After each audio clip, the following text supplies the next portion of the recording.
Magandang araw sa inyong lahat. Maligayang pagdating sa aking kwento ngayon. Abangan ang mga kakaibang pangyayari na magpapakilabot sa inyo. Mapagpalang araw po sa inyong lahat.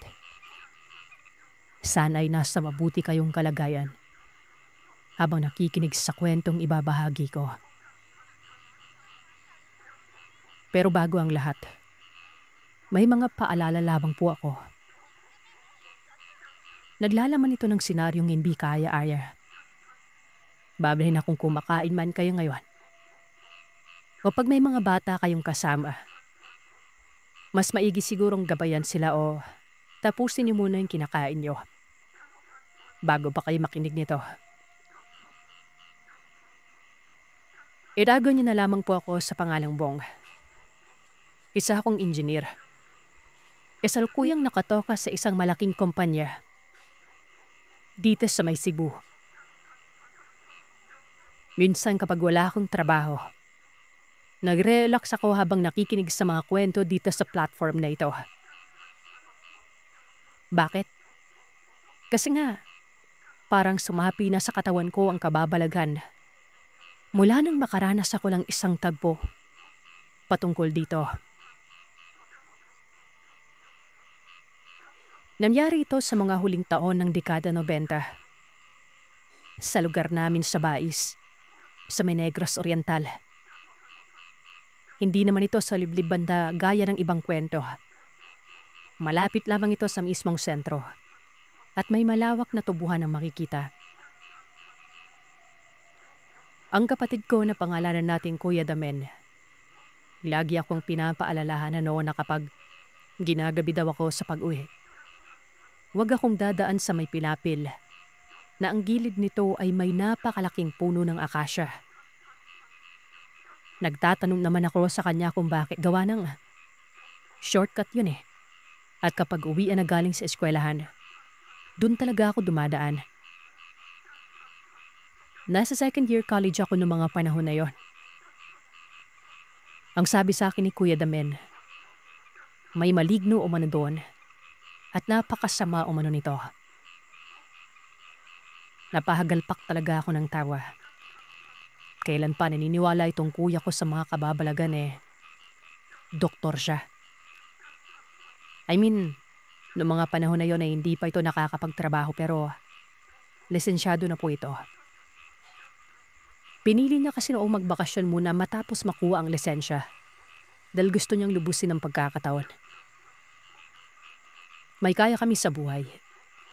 Hindi yung tipong mayaman pero yung kayang tustusan ng mga pangangailangan at nakakamta naman ang mga karaniwang luho. Mga profesional ito mga magulang namin. Kapwa may trabaho. Guro si nanay, abogado si tatay. Piskal siya at private lawyer na din. Tapos dalawa lang kaming magkapatid. Sa kabila ng mga pagpuna ko, ginigiit ng kuya na sundin ko na lamang daw siya. Ako naman, bilang nagre-respeto sa kanya, tumango na lang. Pero nakapagtataka talaga kasi nga, hindi naman talaga kami naniniwala sa ganyang bagay. Isang gabi, habang nag-aaral ako noon sa may sala namin para sa paghahanda sa paparating na eksaminasyon, napansin kong lumabas ng silid-tulugan si Kuya Damen. Yung tipong parang nagsislipok siya. Napakunot talaga ang mukha ko noon. Dire-diretso ito sa may pinto at nagtungo sa may beranda. Tapos ay doon humiga sa may sahig noon.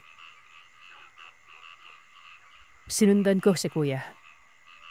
Nakumpirma ko nga na nagsislipok na ito. Nang gisingin ko, bigla na lamang akong sinakal.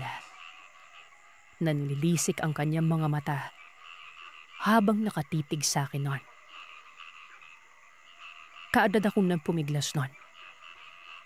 Nakakatakot ang pagtitig niya, Sir Seth, na para bang may sapi. Bumangon siya tapos nagpapalinga-linga ito. Kitang-kita ko ang pagbabago niya. Hanggang sa tumayo yun at nagulat. Ang unang tanong niya, paano daw siya napunta doon samantalang naroroon lang naman daw siya sa kanyang silid tulugan. Sinabi ko naman sa kanya kung anong nangyari. Kumamot lamang siya ng ulo na parang walang nangyari tapos bumalik na sa silid nun. Hindi ko naman na kinausap Bukod sa nawala yung konsentrasyon ko sa pag-aaral, napansin ko may kakaibang amoy si kuya. Ewan ko kung tama ba ako pero may samyo ito na parabang nabubulok na laman. Itong bahay namin ito, Sir Seth. Malapad na bungalow. May terrace. Nakatapat lang ito sa may beranda. Overhead view yung bahay. Awiyobay may 3 silid. Ang isabi po ay sa mga magulang namin habang amin naman magkakapatid ay sa napirang 2. May malapit at may malayong mga kapitbahay. Panaka-naka pa ito ng mga panahon na yun na hindi katulad na yun na halos magkakadikit na. Isang loob pa ng lugar na dadaan ka pa sa mahabang daan na ang bawat girib ay mga tubo. Ang pinakadulay bakawan. Doon ako madalas numulusot kapag nag-shortcut ako. Ilang araw nakalipas matapos mangyari ang adpong yon. Lumarating ako sa bahay. Walang tao. Wala ang mga magulang ko. Wala din si kuya. May katiwala kami kaya napatanong ako kung nasaan ang pamilya ko. Ang sabi naman ng mga ito, isinubod daw sa ospital ang kapatid ko gawa ng bigla na naman itong hinimatay ngon. Ayon sa katiwala namin tawagin nating Manang Aying. Hindi niya alam kung anong dahilan. Besta na lang doon nakipan ng bumagsak si Kuya Damen sa may beranda. Nag-aalala ko. May isip ka pa noon na sumunod sa pagamutan pero nang naghahanda na ako sa padalis. Dumating sila. Lasa maayos na kanadayo ng kuya. Ay naman kay Nanay Marisa, pagpapahinga namang umanuang kulang. Wala naman umanong problema sa katawan, maliban na namang sa sobrang pagkapagod umano. Ewan taka ako noon. Si kuya, napagod Tamad na yun Walang ginawa kundi yung matulog at kumain. Tapos kapag naburyong, kumagalas ako saan-saan. Pero hindi naman hapong-hapo kapag umuwi. Hindi bilasing dahil walang bisyo itong kapatid ko. Laroroon pa rin ang samyo ni Kuya Damen. Mabaho ito. Latanong ko sa mga magulang ko kung naaamoy ba nila ang naaamoy ko pero nagtaka lamang ang mga ito. Tanong sa akin kung ano daw ba yun. Sabi ko, si kuya, parang amoy patay Pinagtawanan nila ako noon. Wala naman daw silang naamoy sa kapatid ko, maliban sa samyo ng isang hindi maliligong tao. Ang may araw ng umano. Sa naaanan ako noon mga isang linggo, narinig ko dumabaing si kuya. Umaba yun. Naribili ko siyang pinuntahan sa siligya. Laabutan ko itong nakapikit na mga matala para bang nananaginip yun. Tulog pa ito. Ginising ko. Bigla siyang napabangon at naghahabol ng hininga. Binabanguwat naman na siya noon. Nakita niya muli umano ang lamang yupa na doon nakakirabanda sa may pilapil na may akasya. Dinudukot umano ang kanyang lamang loob at kipang-kipa niya ang pagdalabasan ng kanyang bituka. Tinakapa pa niya noon ang kanyang tiyan tapos winalis ang damit noon. Gulat na bulat ako gawa ng may mga bakas ng kalmot ang kanyang agiliran. Pinalong ko kung paano siya nagtaroon ng doon. Pero umiling lamang ito at sinabi niya, wala siyang alam. Hindi naman masakit yun. Baka stretch mark lamang umano. hanggang sa alisin niya ang kanyang sanawala. Doon ay may nakita akong pasat. Yung tipong medyo maga at patayong balapito. Sumambulad sa akin noon ng samyo na napakabaho na inamoy ko pa talaga. Galing talaga din sa marhita niya. Napapamura ako. Tako sa sarili ko. Ano to? Nabala siya sa ospital pero walang nakita sa katawan niya. Hindi ko alam kung bakit. Tapos ng mga panahon na yon, hapon pa dadating ang mga magulang namin. Yung marpitang katiwala namin ulat nagulat din ito sa kanyang nakunghayan. Lapatanong nito kung bakit may pasa si kuya. Para nga daw may nakabunog si kuya noon. Maging si kuya, hindi niya alam na may pasa siya sa may likod ng hita. Hindi yan kapansing-pansin, Sir Seth. Ang hindi palagla susuriin. Sinindot ko yon pero hindi nasasaktan ng kapatid ko. Parang wala law. Pero sa maniwala man tayo o sa hindi, pagkasundot ko lang, bumulwak doon ang bilaw na may harong pula at lalong bumaho ang amoy. Pinisirito ni kuya. Para itong tigsam tumutok, Sir Sam. Napakaraming nana doon.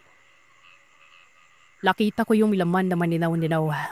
In people, parang may lumanamoy na mga uod noon. Walang ano-anong binala ko si kuya sa may ospital. Lakakanakad naman siya pero bawat takpa ay suwi-sumawat ang kanyang mukha.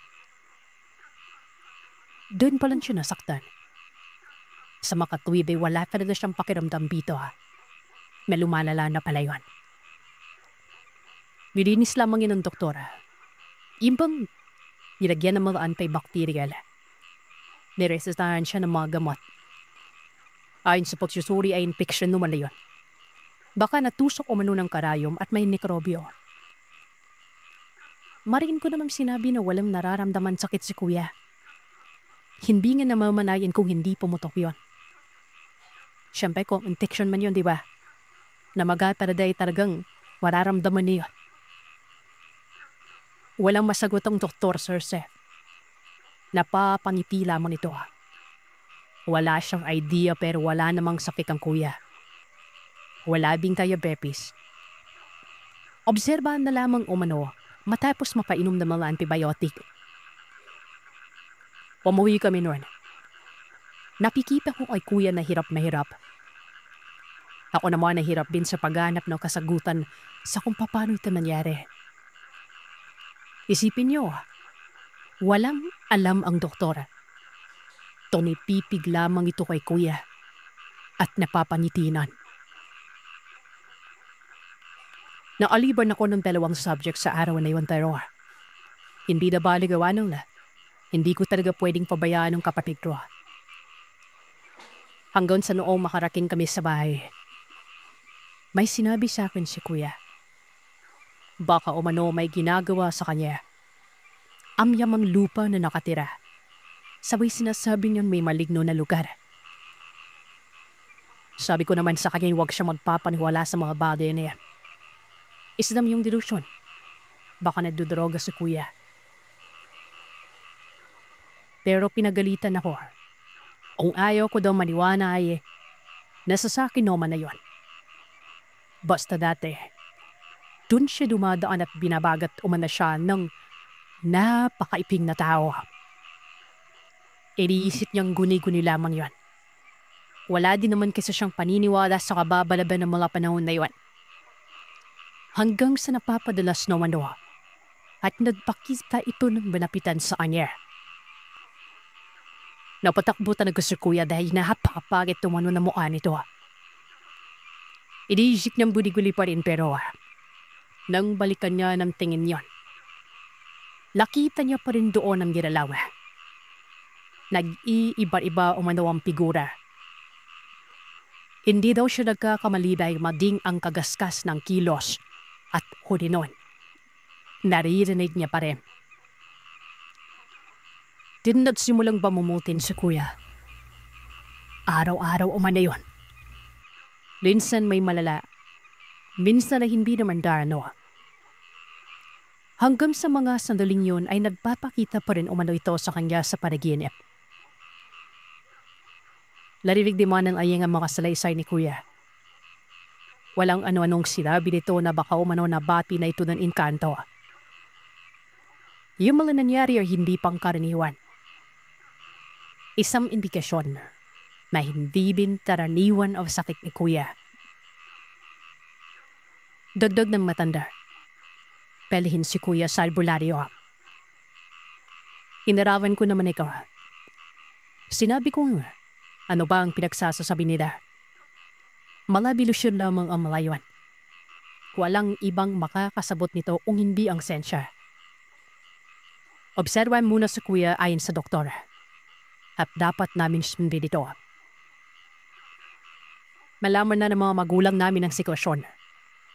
Sumang-ayon ito sa takbo ng payo ng doktor noon. Isang linggong nakalipas. Lumala ang sugat ni kuya.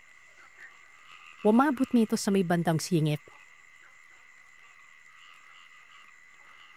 Ulpi mo ang pagkalalaki ni kuya ng mga panahon na yon.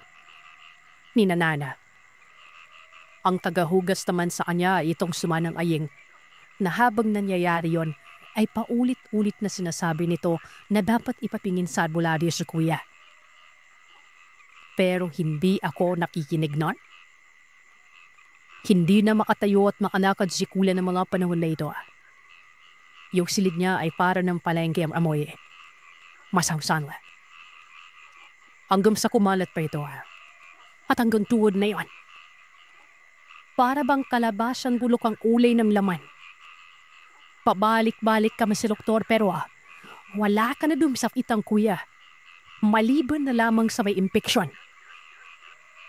Matatapan na damot ng nireseta. Pero hindi pa rin gumagaling. Yumamala pa. Nagdesisyon si Katay na dalhin si kuya sa Dumaguete. Na-elevator at sa pribado mismo. Matagal ang naging pagsusuri sa private hospital dito.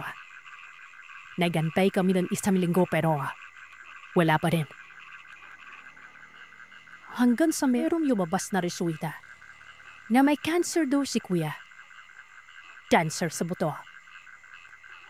Takang-taka ko gawa nun. Paanong cancer sa buto ay nasa laman naman ang mga sugat niya. Pero wala kaming magawa kundi ang paniwalaan na namang yon. May pa-second opinion to kami noon sa Cebu. Matatag din ang resulta. Ang lumabas, cancer sa balat. Litong-lito na rin kami noon. Ang napadala ng doktora. Sa madaling salita ay mahihirapan din itong walaman kung ano ba ang sakit ni kuya. Hanggang isang araw noon, may lumapit sa amin na isang nurse. Sa hindi malamang dahilan, nabulas ang pila niya. Hindi daw matukoy ng doktor ang sakit na yon at binigyan na lamang ng diagnosis. Kumbaga, to consider. Tama ako ng ginala. Wala talagang nakasuri sa kung ano ang sakit niya. Magpaganon taman ng pa-chemotherapy si kuya. Nalagas ang buhok.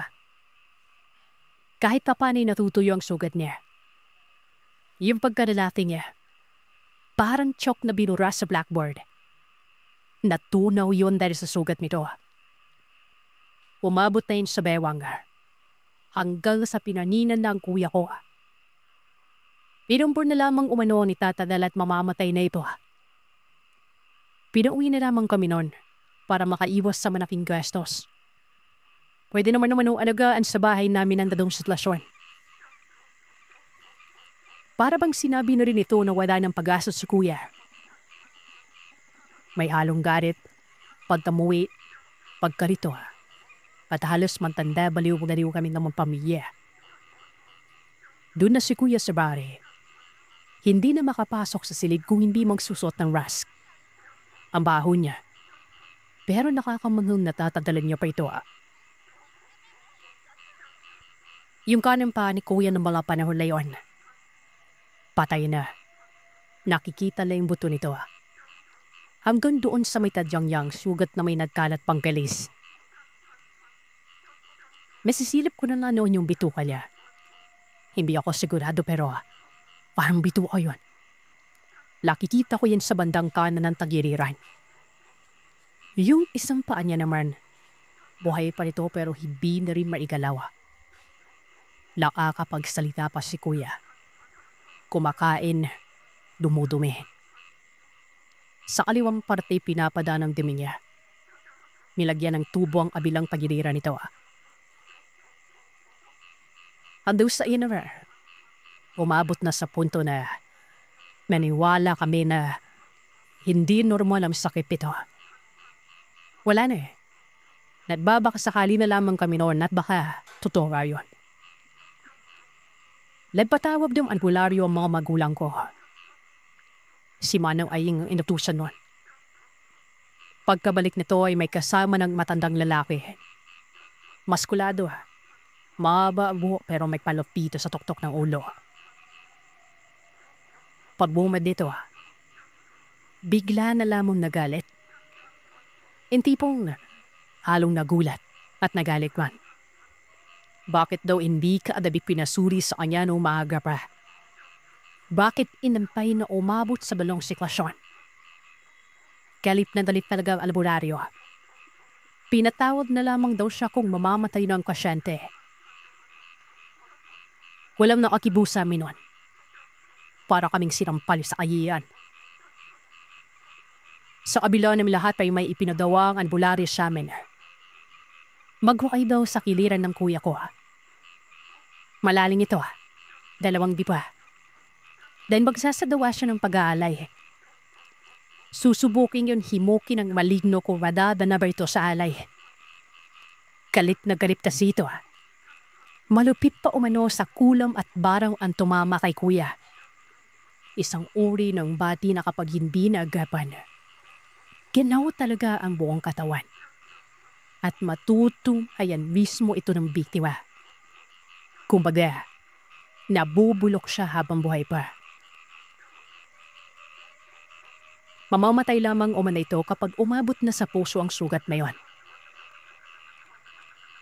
Dagdag pa ng albularyo. Araw-araw ay may magdadasal sa amin.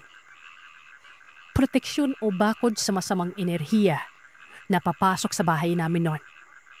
Habang hindi pa sinasagawa ang pag-aalay. Tawagin na naman po natin ang albularyo nito na Arturo. Adaman huyo dito at biya sa manggagamot. Ito para doon pinauwi ni Manang Aying kasi nga marami nang napatunayan ito. May nabanggit naman sa inyo itong tinamaan ng bate. Nakakita siya ng elemento. Dapat pinakinggan nyo. Porket puro kayo professional.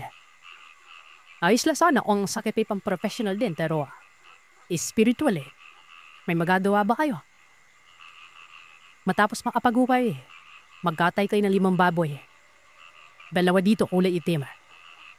Tapos ang pingwano, 5 puti at 5 itim. O patani. Maghanda din kayo ng iba't ibang klase ng prutas. Lahat inog, lahat matatamis. Mungkahin ni Mag-Arturo. Itong patani na manok, ito yung purong ipin na maging ang balat. Pata tuka ipin din. Lahat ng payong yun ay sinunod namin. Matapos makapag-ukay ay parang magbidiwang kami noon na hindi pa sa piyesta. Maraming tao na parabang nakakatuwa tingnan pero sa kabila ng lahat ay kinukurot ang damdamin namin pamilya. Habang nangyayari yon, pabalik-balik si Mang Arturo doon sa may pinapi. Nasandan ko pa nga ito at nakita kong ginagawa niya. Lakaluwad yun sa malaking puno ng akasya. Lakabi pa ang kamay habang nakatingala.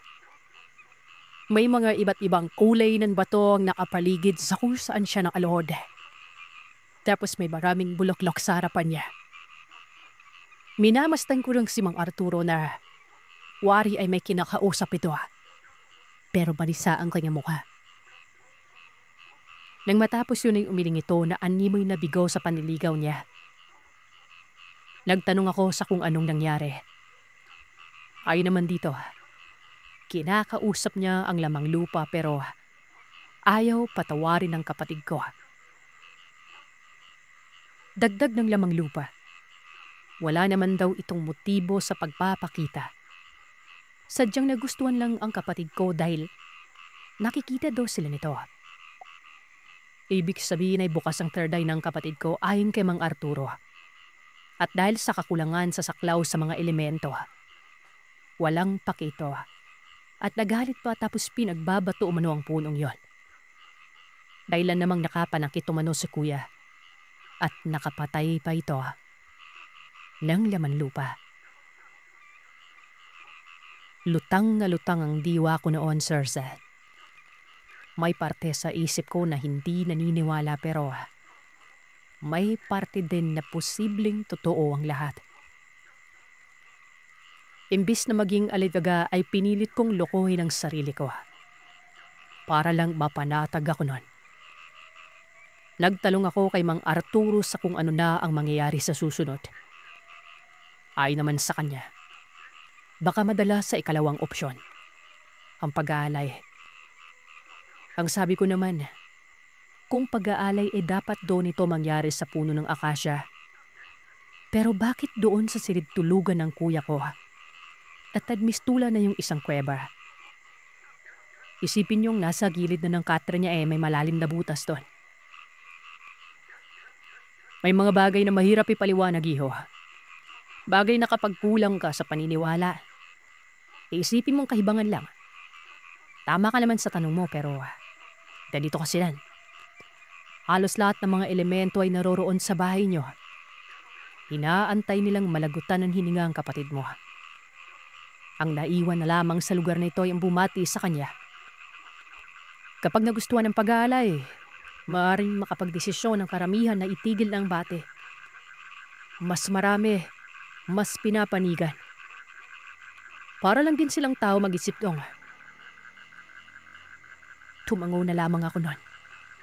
Pero muling nagsalita itong si Mang Arturo. 12:00 ng hating gabi niya sisimulan ng pag-aalay. Dapat ay walang ibang tao sa loob ng bahay. Maliban na lamang sa kanya at sa kapatid ko. Hanggang bukang liwayway ang prosesong yon. Mahirap manumano para sa kanya pero naroroon na sa estado ng kadiliman at liwanag na kailangan niyang magawa nito ng paraan. Ang ibig sabihin ni Mang Arturo, nasa kasagsagan na ng kamatayan si Kuya Damen sa mga oras na yon. Naroroon na lahat. Lahat ng emosyon na negatibo. Maging sa albularyo, para bang wala ding pag-asa. Pagsapit ng 11:00 ng gabi, nagsilabasan kami ng bahay. Maging yung mga bisita ng mga kamag-anak namin, lumabas din. Para bang reunion. May nagiinuman pa para kahit papano. May pinagkakaabalahan habang inaantay ang pagpatak ng 12:00. Naroroon kami sa kamalig na pinagawa ng kuya. Ito yung puslitan niya kapag gusto niyang matulog sa labas. Lalo na kapag naiinitan nun. Nasa gilid lamang yon, malapit sa may beranda. May mga kapitbahay pa kami dong nakikiosyoso. Sinisita ito ng mga kaanak namin pero hindi naman umalis sa mga yon. Bakas sa mukha namin ang pag-aalala. Hanggang sa dumating na si Mang Arturo. May bitbit itong itak. Hawak niya lamang yun na wari ba'y makikipagtagaan sa loob ng bahay. May bendang pula sa bisig niya. May bandana siyang itim sa noo. Nakahubad siya pang itaas nun. Malakas ang kuryosidad ko nun. Gusto kong malaman ang gagawin nito. Humanap ako ng lugar. Doon sa may likod. May siwang sa may bintana. Dali-dali akong nagtungo doon.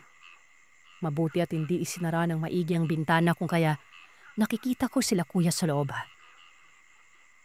Yung mga kinatay na baboy, Nakalatag pa ito sa may sahig sa gilid ng hukay. Naroroon din ang mga manok. Lahat ng ito ay hindi tinanggalan ng balaibo, maging baboy. Tapos, may mga prutas na animoy nagmistulan ng talipapa ang silid ng kuya. May isang baldeng dugo ng manok at baboy. Niligo ito sa katawan ng albularyo. Hindi ko alam kung para saan yun pero nasuka talaga ako sa pinagagagawa niyang yon. Matapos noon, nagbuhos siya ng dugo doon sa hukay. Lumundag pa ilalim si Mang Arturo, kung kaya't hindi ko na siya nakikita pa. Maliban na lang sa kuya kong naroroon sa mahigaan na may nakatirik na kandila sa kanyang uluhan.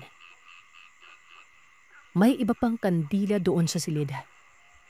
Patay ang ilaw at ang tanglaw mula lamang sa liwanag ng kakarampot na apoy ng kandila.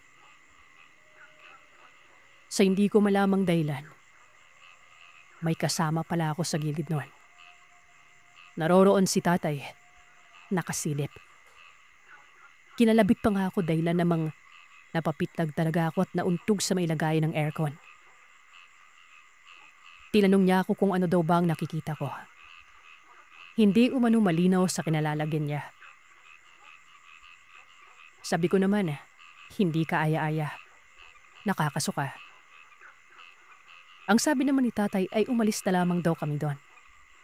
Hindi ko ba daw narinig ang mga paalala ni Mang Arturo? Nawala ni isa ang matitira maliban na lamang sa kanila ng kapatid ko. Ang sabi ko naman kay tatay, nasa labas naman kami. Sapat na siguro yon. Dagdag ko pa, baka sinadya ito lang matanda kasi nga hindi talaga maganda ang matutungayan abang isinasagawa ang pag-aalay. Sobrang tagal nagpakita si Mang Arturo. Nabagot si tatay. Umalis na lang. Ilang saglit pa, narinig ko ang pagsasalita ni Mang Arturo. Salita na parang galit at may kinakalaban.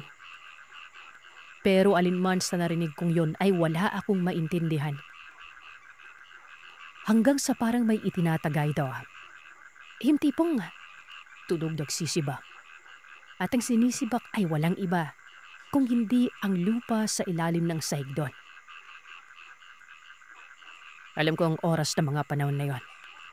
Natatandaan ko ito gawa ng may orasan sa baytsala. At nakikita ko ito ng tagusan mula sa silid tulugan ni kuya. Alauna na ng madaling araw. At dito ko palang nakita si Mang Arturo na umakyat sa hukay na yon. Napatas pa nga ako noon. Napagkamalan ko talagang impakto. Lupa at dugo ang nasa katawan niya. Nanginginig pa ang katawan niya na animoy nilalamig.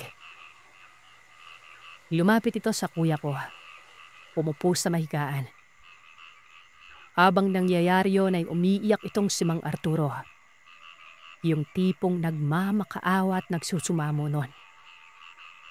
Panay linga na animoy. Maraming kinakausap.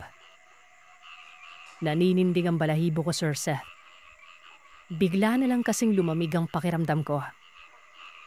Hindi ko alam pero dama ko talagang haplos ng malamig na hangin. Hangin na hindi mo na naman makikita na gumagalaw ang mga dahon sa mga puno at damo. Sadyang kakaiba yon, na animoy may nangyayaring hindi maganda. Napasalampak pa nga ako noon sa dingding kasi nga nanonood talagang lamig, Sir Zat. Kasabay naman ito ay tila ba bumigat ang presensya ng paligid. Yung tipong parang may pinapasan ako at nahihirapan akong huminga. Doon pa lang ako nakaranas ng ganon. Nalaman ko ito sa kasalukuyan na presensya pala yun ng mga elemento. Maya-maya ay pinatay niya mga kandila sa loob. Binalot na ng kadiliman ng silid. Hindi ko na makita yon. Doon na ako nakaramdam ng takot. Gawa ng mag-isa lang ako sa bandang likuran. Gaya ng sinabi ko ay hindi ako naniniwala sa kababalagan. Kaya nga gusto ko ng pruweba talaga. Dahil dun ko makikita ng mata sa mata. Ito rin ang dahilan kung bakit lumakas ang kuryosidad ko noon para pingnan ang gagawin ng albularyo. At dumanga sumaklob sa katawan ko ang takot noon. Ilang minutong nakalipas, nakakarinig na ako ng iba't ibang boses. May gasgas, may nakakairita, may parang nasa loob ng simbahan, may tumatawa, may umiiyak na babae. Kasama na dito ang pagsasalita ng kuya ko na ang lumalabas sa bibig ay tunog umulaw. Siyang mas lalong nagpakilabot sa akin noon. Hindi ko alam na sisingdihan pala pabalik ni Mang Arturo ang mga ambila. Medyo kumaan ang pakiramdam ko. Daw muling nagkaroon ng banaag sa may likod. Pero nung sumilip ako muli, nagulantang ako sa mga nakita ko. Hindi ako relihiyoso pero napa-sign of the cross talaga ako noon. Kipa ng hubad ko mga mata. Mga pangit na figura. Hindi tao. Hindi hayop. Lahat ng ito'y nakadunaw sa kapatid ko. Na kung saan naman nakatapat sa aking lahat na niwan. Dahil nasa gilid lamang ako ng bintana. May nakita akong katulad ng isang tiyanak. Tapos ay may malaking nilalang na isa lang ang kamay. At para bang basang dumi ang kulay niya. Pero karamihan doon, maitim na parang anino na may nakikita kong biparyo sa kanilang mukha. Napakapanit. Parang hihiwanayan talaga ako ng diwa habang pinapanood ang mga iwan. Hindi ko alam ko bakit hindi ako umalis. Na para bang nagustuhan ko pa itong mga nakikita o nakakapanyurabot. Ang sabi ko sa sarili ko, ito na siguro ang mga nilalang na nakapira dun sa may pidapi na may akasya. Pero bakit ko sila nakikita? Tsaka, isa lang ang sinabi ng kuya. Pero sandamakmak pa na ang mga ito. Nagsisiksikan sila sa silid Circe. Pero sa maniwala man tayo at sa hindi.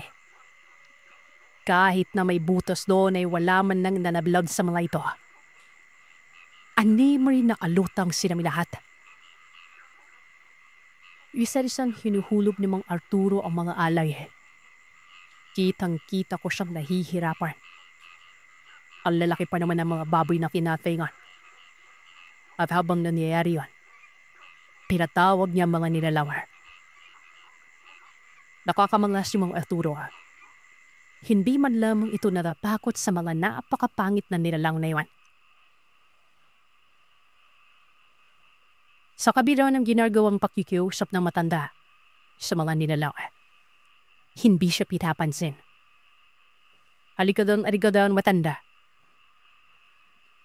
Di na ako napapaisip na para magiging bigo itong paghaharap ni Mang Arturo dito sa mga nilalang na iwan.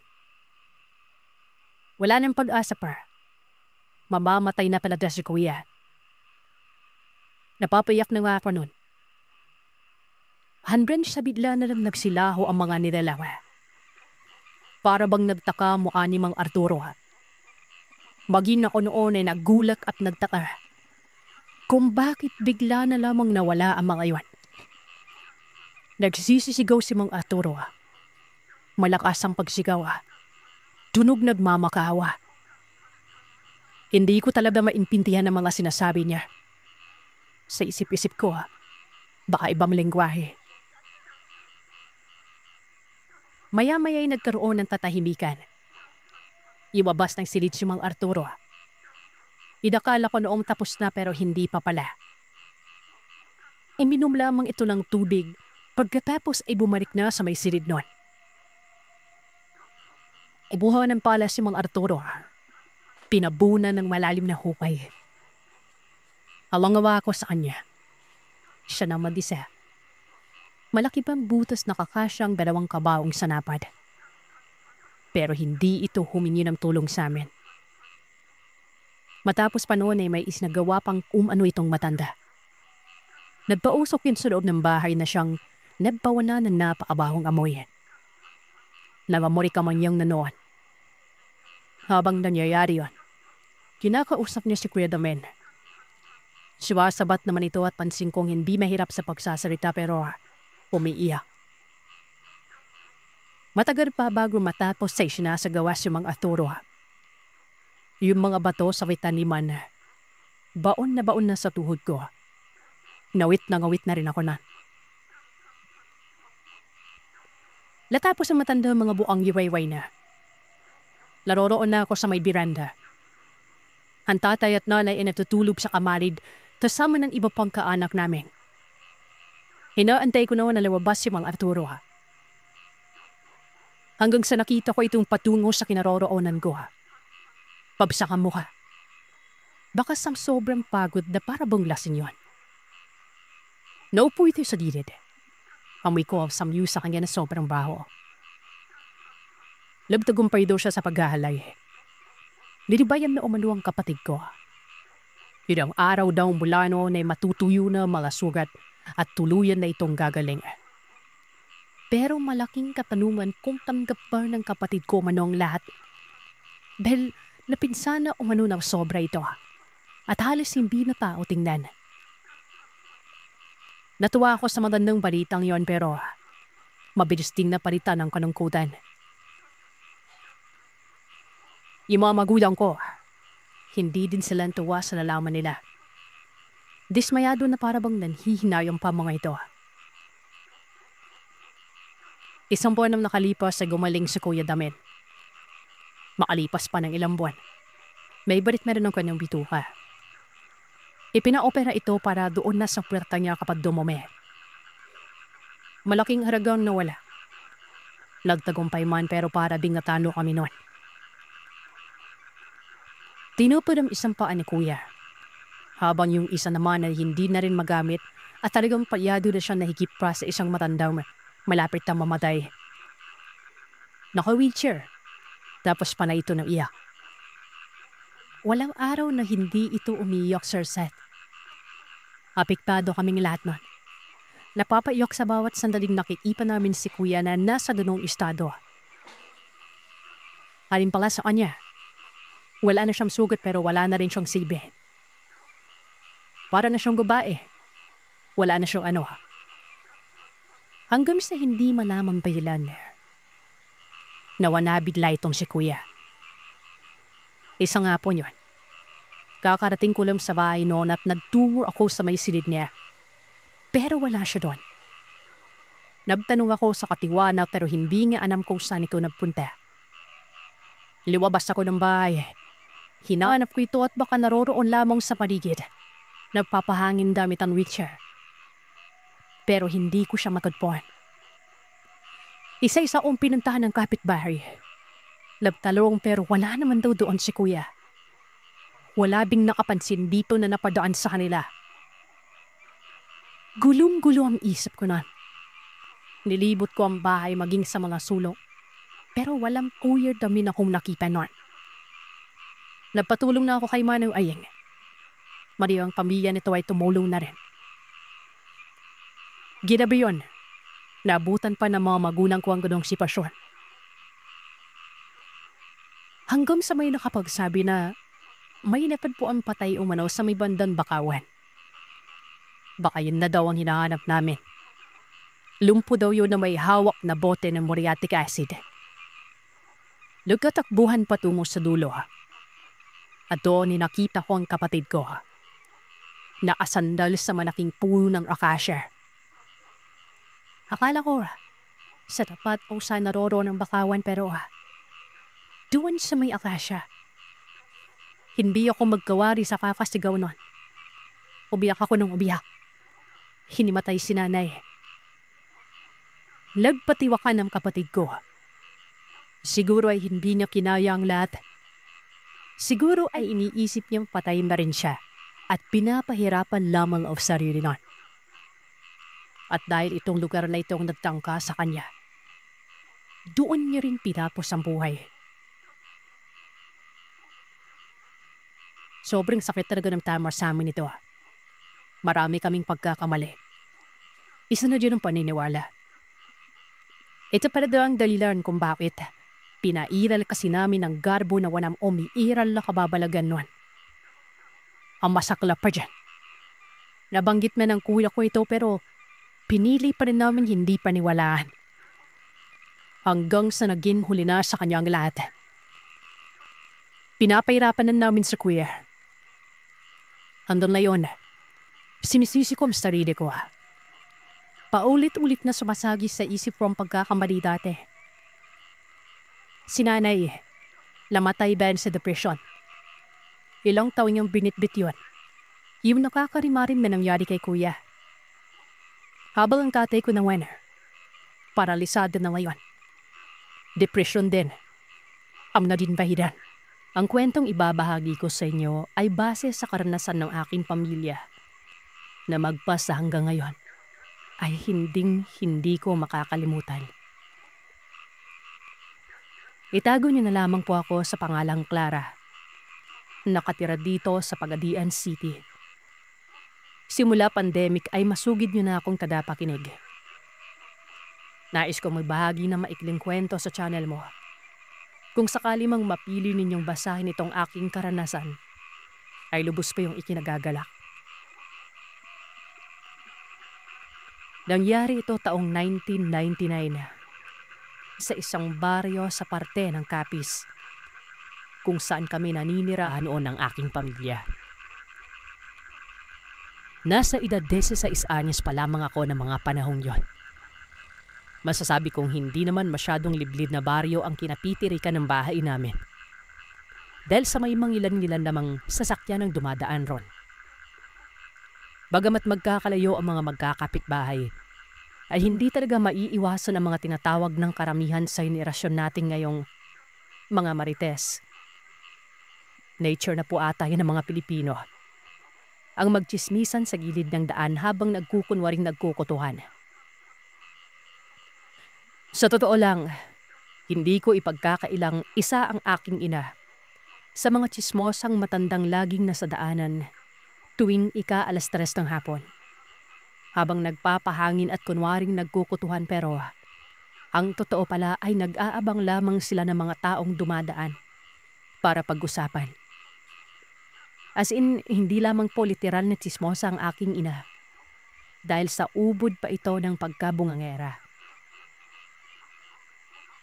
Dahil sa nagdadalaga na ako ng mga panahong ito, kaya naman itong aking inang ubod ng pagkabungangera ay paulit-ulit akong pinagsasabihang huwag munang magnobyo-nobyo o kumerengkeng kung kani-kanino. Huwag ko umanong gayahin ng ibang mga kaidaran kong kapitbahay namin na kibata-bata pa, kumikerengkeng na.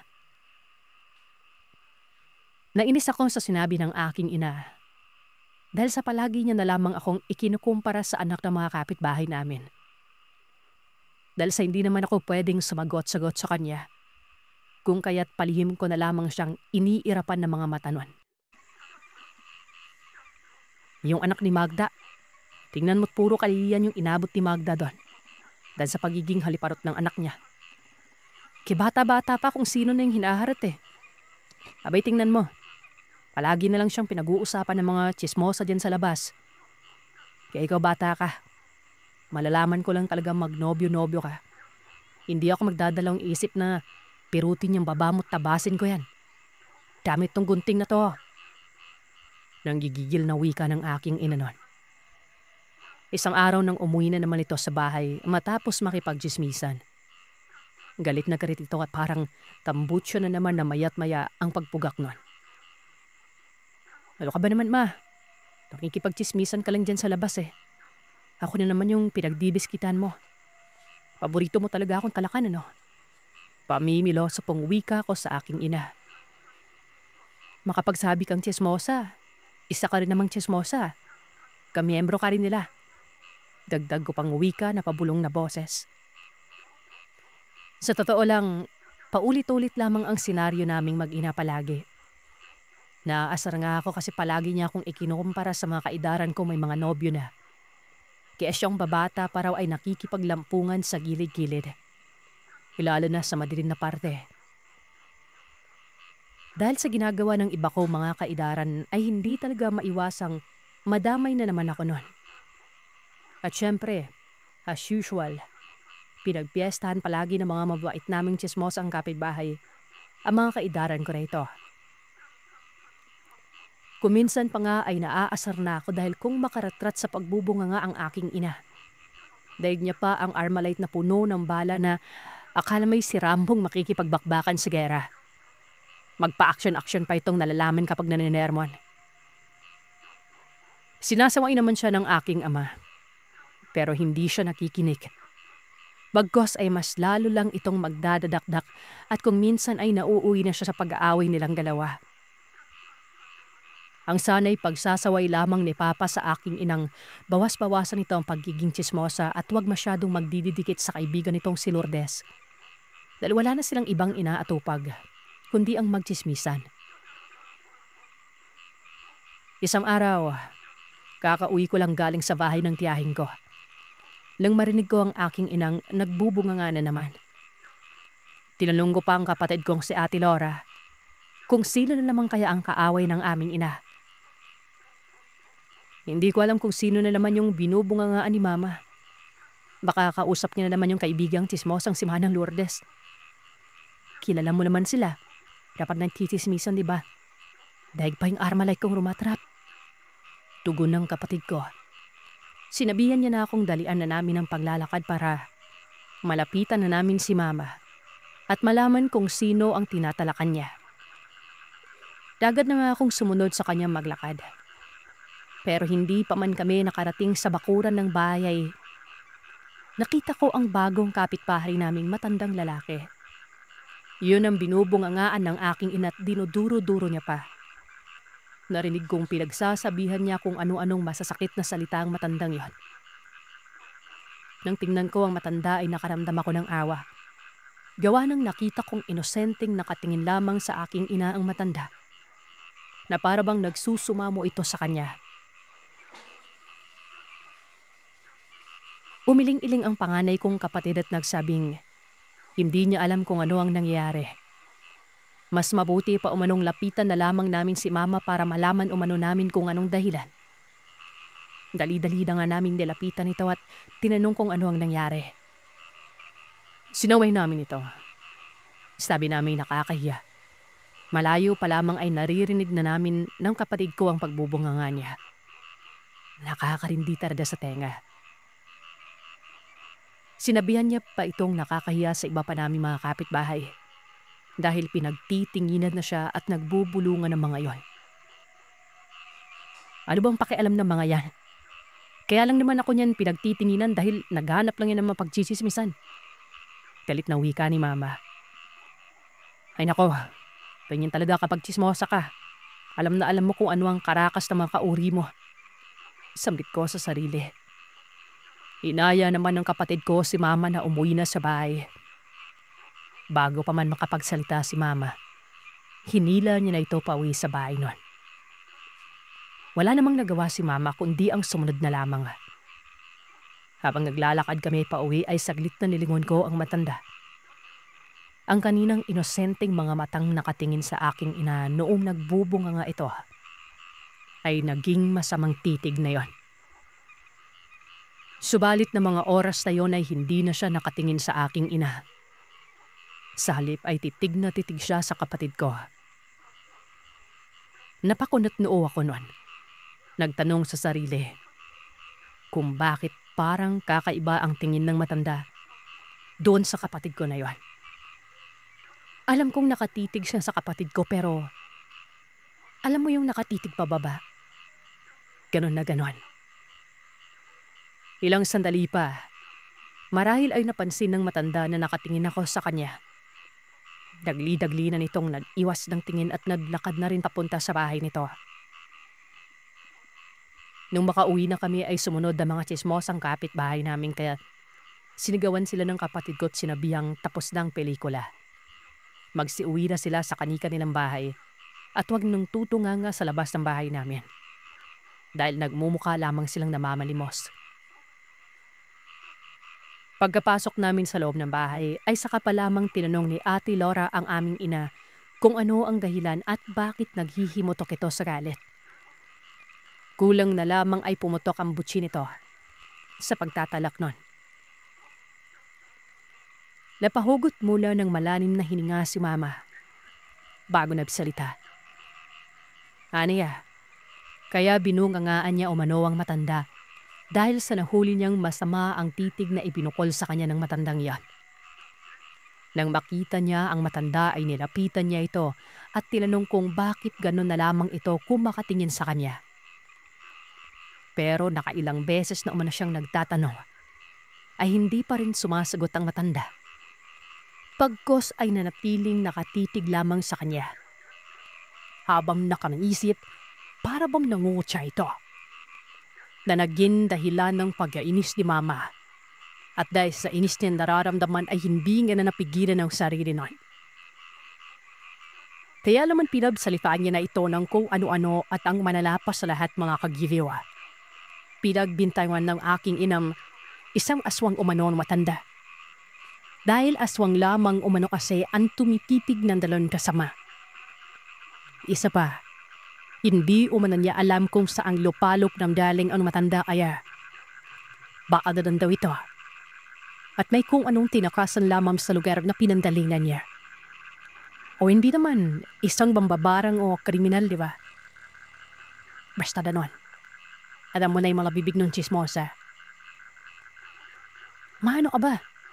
Sobra-sobra may nagsasabi mo dun Hindi maganda yung mga pinagsasabi mo na daigwa pa yung paslit. Wika ko sa aking inanon. Dahil sa sinabi ko ay ako naman hinarap niya at sinabihan ng kung ano-ano.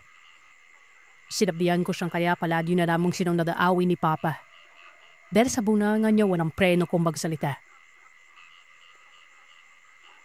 Sinabi ko pang hindi ko alam kung bakit siya napipiis ni Papa. Lapakabong ang erang niya. Matapos din marinidam siya sabi ko ay mas lalo naman niya yung ikinainis at ginawaran pa ako ng kurot sa pagdiriran. Napigil lamang ang pagtapalak ng aking ina nang awapin na siya ng kapatid ko. Alam mo ma, dahil din sa bulanga mo ng preno, hindi magtatagal ay makakahanap na ng katapat. Nakakarindi na kasi yung pag-uugali mo Sambik ko. Medyo nagmanda rin ako sa paggabol ng era ng aking ina kaya malang hindi naman ako basta-basta magdadaldal. Lalo na kung hindi naman ako pinakitaan ng pangit na pag-uugali ng isang tao. Lulipas sa mga araw, lagi nang tahimik ang aking ina. Hindi ko na siya nakikipagkwentuhan sa labas ng bahay. Hindi na rin siya nag-iinay. Kung mag-iinay man, bira na lamang. Pero ang mas pinagtataka ko, palagi na lamang nalalata ang aking ina. Tuwing sasapit ang araw. Pero kapag gabi naman ay malakas ito at ganadong-ganado sa palilinis ng bahay. Dahil pa nito'y nakasinggot ng kung ano. Minsan ay sinasaway siya ni Papa na huwag maglinis ng gabi dahil nakakabulabog siya sa mga kapitbahay. Lalong-lalo na kapag nagwawali siya ng 10 oras ng gabi noon. Pero tila ba bingi at may sariling mundo ang aking ina. Dahil hindi man lamang nito pinapakinggan ng aking ama. Salip ay patuloy lamang ito sa paglilinis ng kung ano-ano. Kahit na nakakabalahaw na siya sa mga kapitbahay namin. Akalain mo ba naman Sir Seth? Magwawali siya ng mga bandang anasters na madaling araw. Magsusulog pa. Sino ba naman kapitbahay ang hindi maiinis sa kanya, di ba? Lalo na't yung usok ng sinusunog yung pinagawa ni San ay pumapasok sa bahay ng mga kalapit-bahay namin. Kaya pala kung minsan ay nadyudisi ng iilan at pinapadalitan si Mama noon. Iba naman ay pinagkichismisan ng aking inam sumisingwat raw ito o nagbabato. Kaya naman palagi ang ginagawa. Yutam-neltang sa dabi at kung ano-ano ang pumapasok sa isipan. Samantalang pag nagsisimula na sumikat ang araw, nanlalata ito na animoy may iniindang matinding karamdaman. Kumalat sa baryo namin ang pinag-uusapan ng mga kapitbahay namin tungkol sa aking ina. May iilan namang hindi naniniwalang may bisyong kinalolokohan si mama noon. Ang iba naman ay nagsasabing may kung anong mali na sa kanya. Dahil bakit gabi nga lang ito lumalabas at minsan pangaraw ay may nakakakita sa aking ina. Isang madaling araw.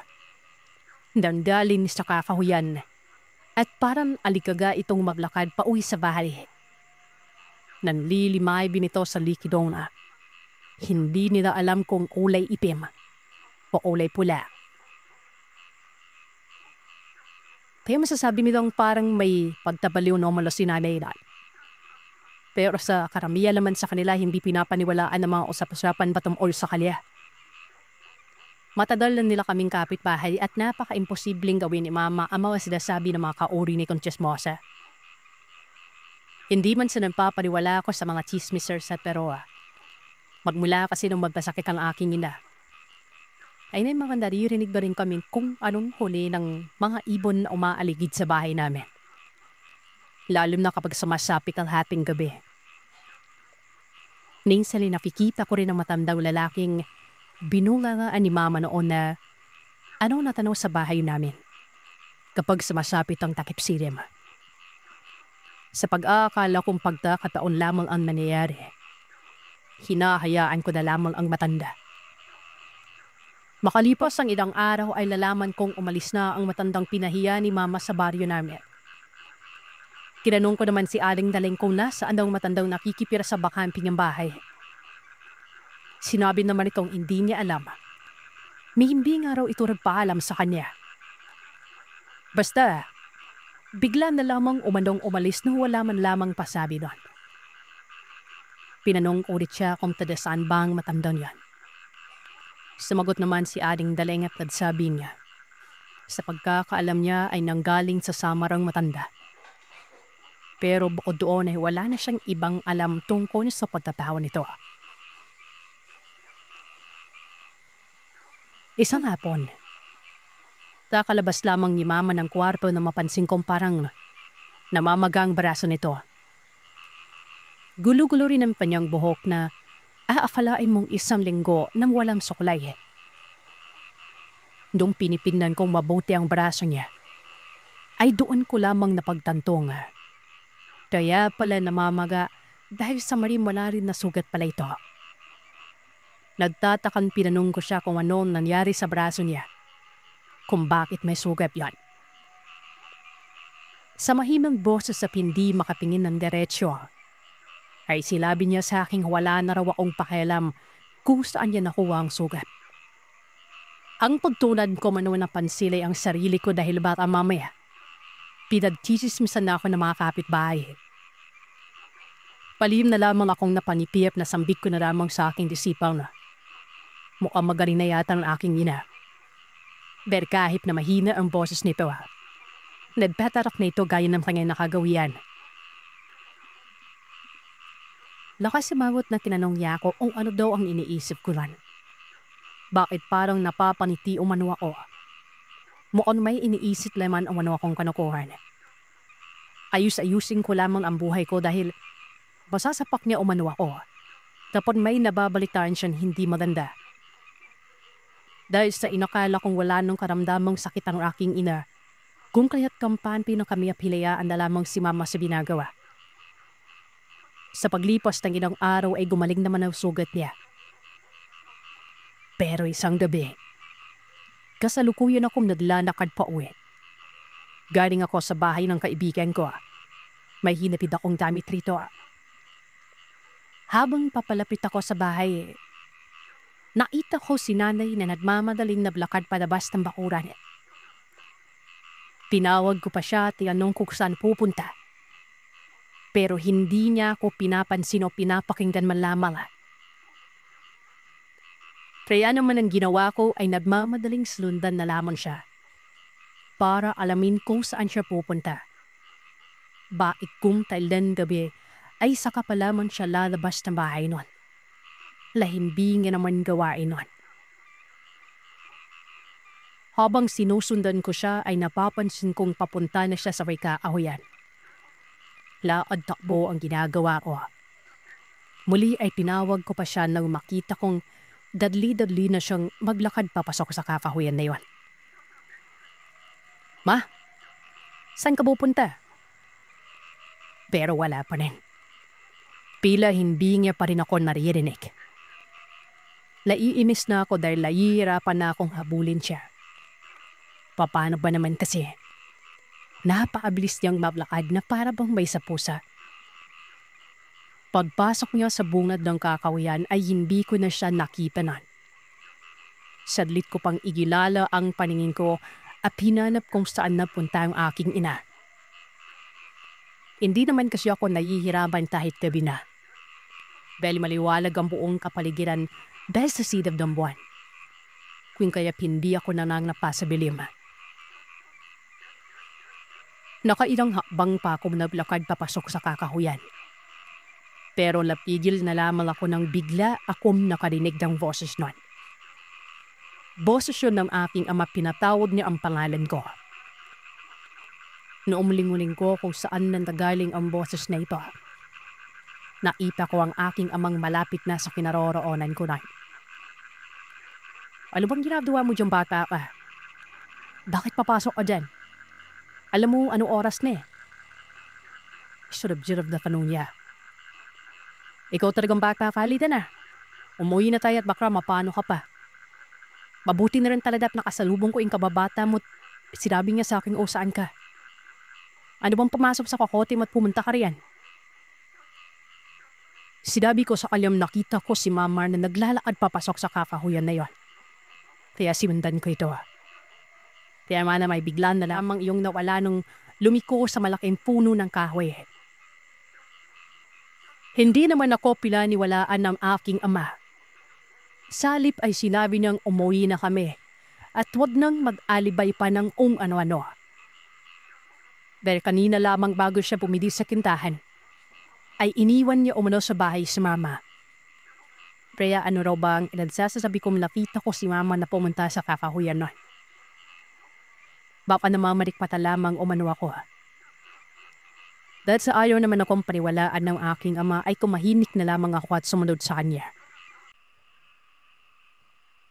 Pagka-uwi na namin sa bahay, wala na ang aking ina. Agad na hinanap ito ng aking ama. Pero ang sabi ng kapatid ko, nagmamadali daw itong lumabas ng bahay. Hindi nga raw siya nito pinansin noong tanungin niya kung saan ito pupunta. Hayaan niyo na. Baka may pinunta lang sa baliyon. Tugon ni Papa bago pumasok sa silid nito. Lumipas sa mga araw na hindi na namin nakikitang sumasabay sa pagkain si Mama. Ni hindi ko na lang siya nakikitang lumabas sa kanyang silid. Aya't naninibago talaga ako. Dahil ang dating bungangera kong nanay sa isang iglap lamang ay hindi na ito pala salita. Hindi na naman sasabay si Mama sa hapunan? Tanong ko sa kanya. Nauhibirduan na tanada ako sa mga kakaibang kinikilos sa aking ina. Manungkot na nagsabi si Papa na may sakit si Mama. Ang katunayan na yan ay naghanap raw siya ng manggagamot na pwedeng gumamot sa aking ina nun. Sinabi ko sa kanyang bakit kailangan pang maghanap na manggagamot. Bakit hindi na lamang dalhin sa ospital si Mama para makindan ka agad kung ano ang nangyari sa kanya at kung ano ang sakit na dinadamdam. Lapabuntong hininga si Papa. At sinabi niyang hindi ganun tadali umano gamapin ang sakit ni nanay. Dahil may mga sakit na hindi kalong yunasan ng mga doktor. Masyado pa umano akong bata kaya marami pa akong mga bagay sa mundo na hindi nalalaman. Hindi na ako uminik dahil nahalata ko sa boses ng aking ama. Ang matinding problemang kinakaharap.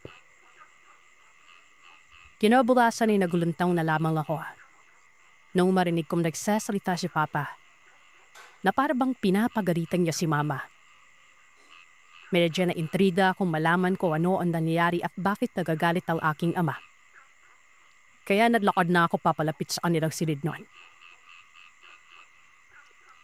Pagdalapit ko naman ay nakita kong medyo nakaawal ang pintuan ng kanilang silid.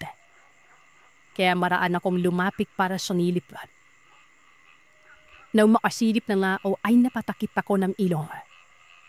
Nang sumalubong sa akin ang napakabahong amoy na landadaling sa loob ng silid. Pa, anong nangyari kay mama? Tanong ko matapos kong maitulak ng bahagya ang pintuan. Nakita ko kasing parang baliw na ang aking inang itinali sa gilid ng higaan. Nakatali ang dalawang kamay nito. Sabog-sabog ng mga buhok at walang tigil sa pagtulo ang laway nito habang nakamulagat ang mga mata't sumisigaw. Dahil maliwalag ang buong kapaligiran dahil sa sidab ng buwan. Kung kaya hindi ako nanang napasabilim. Nakailang hakbang pa ako naglakad papasok sa kakahuyan. Pero napigil na lamang ako nang bigla akong nakarinig ng boses nun. Boses yun ng aking ama, pinatawag niya ang pangalan ko. Naumuling-uling ko kung saan nanggaling ang boses na ito. Nakita ko ang aking amang malapit na sa kinaroroonan ko na. Ano bang ginagawa mo diyang bata ka? Bakit papasok ka dyan? Alam mo anong oras na eh? Surab-jirab na tanong niya. Ikaw talagang bata ka, halita na. Umuwi na tayo at baka mapano ka pa. Mabuti na rin talaga at nakasalubong ko yung kababata mo. Sinabi niya sa akin o saan ka. Ano bang pumasok sa kokote mo at pumunta ka riyan? Sinabi ko sa kanyang nakita ko si Mama na naglalakad papasok sa kakahuyan na yon. Kaya simundan ko ito. Kaya mana may biglan na lamang iyong nawala nung lumiko sa malaking puno ng kahoy. Hindi naman ako pinaniwalaan ng aking ama. Salip ay sinabi niyang umuwi na kami at wag nang mag-alibay pa ng ano-ano. Dahil kanina lamang bago siya pumili sa kintahan, ay iniwan niya umano sa bahay si Mama. Kaya ano raw ba ang inagsasabi kong nakita ko si Mama na pumunta sa kakahuyan nun. Baka namamarik pata lamang umano ako. Dahil sa ayaw naman akong paniwalaan ng aking ama ay kumahinik na lamang ako at sumunod sa kanya. Pagka-uwi na namin sa bahay, wala na ang aking ina.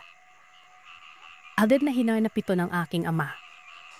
Pero ang sabi ng kapatid ko, nagmamadali daw itong lumabas ng bahay. Ni hindi nga raw siya nito pinansin noong tanungin niya kung saan ito pupunta. Hayaan niyo na.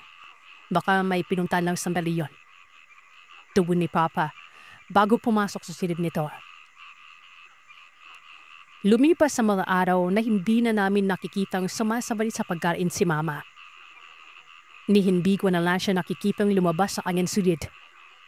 Aya't naninibago talaga ako.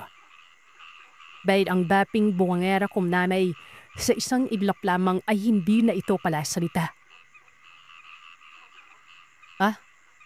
Hindi na naman sasabay si Mama sa hapunan? Tanong ko sa kanya. Nauhibirduan na talaga ako sa mga kakaibang kinikilos sa aking ina. Manungkot na nagsabi si Papa na may sakit si Mama.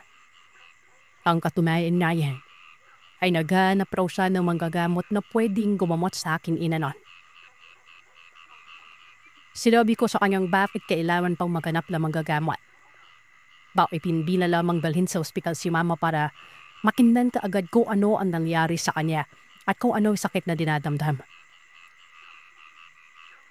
Lapabuntong hininga si Papa. At sinabi niyang hindi ganun tadali umano gamapin ang sakit ni nanay. Dahil may mga sakit na hindi kalong yunasan ng mga doktor. Masyado pa umano akong bata kaya marami pa akong mga bagay sa mundo na hindi nalalaman. Hindi na ako uminik dahil nahalata ko sa boses ng aking ama. Ang matinding problemang kinakaharap. Kinabulasan ay nagulantang na lamang ako. Nung marinig kong nagsasalita si Papa, na parabang pinapagalitan niya si Mama. Medyo na intriga kung malaman ko ano ang nangyayari at bakit nagagalit ang aking ama. Kaya nadlakad na ako papalapit sa kanilang silid noon.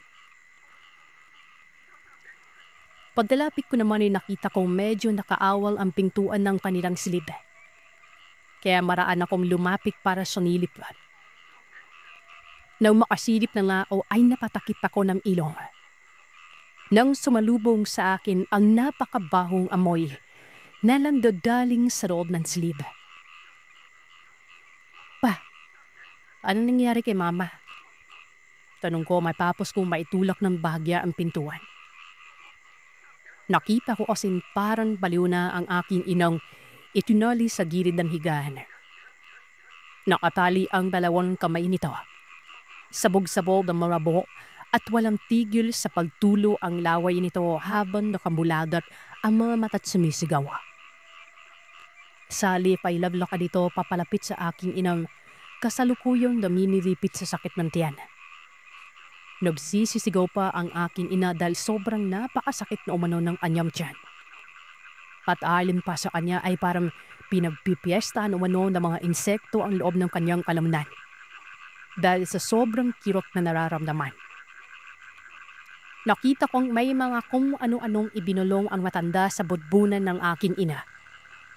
Tapos ay mayat-maya ang pag-ihip ng 3 beses nun. Matapos gawin nyo ng albularyo, mabilis pa siyang nagpausok at kaagad nang nagsindi ng ambiya.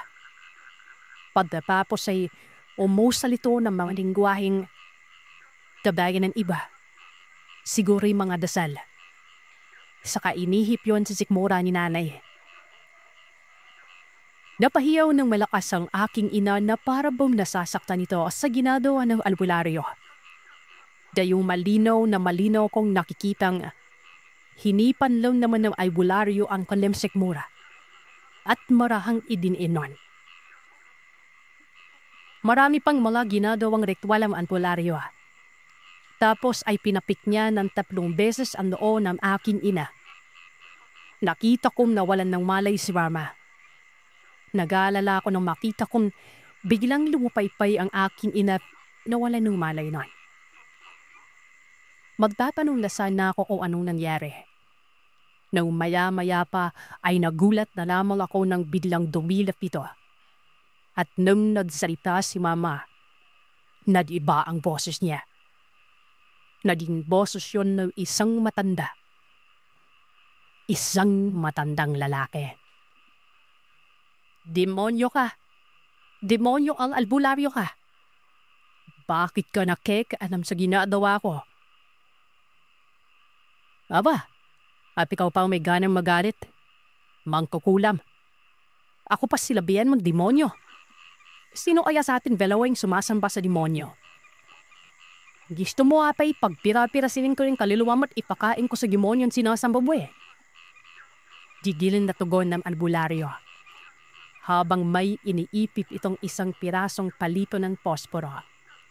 Nakulay pula ang ulo sa hinliliit na daliri sa paa ng aking ina. Bakit naman na niyo alam tanda? Hindi mo ba alam kung ano ginawa ng babaeng man sa akin? Pagarit na panong ng matandang mangkukulam.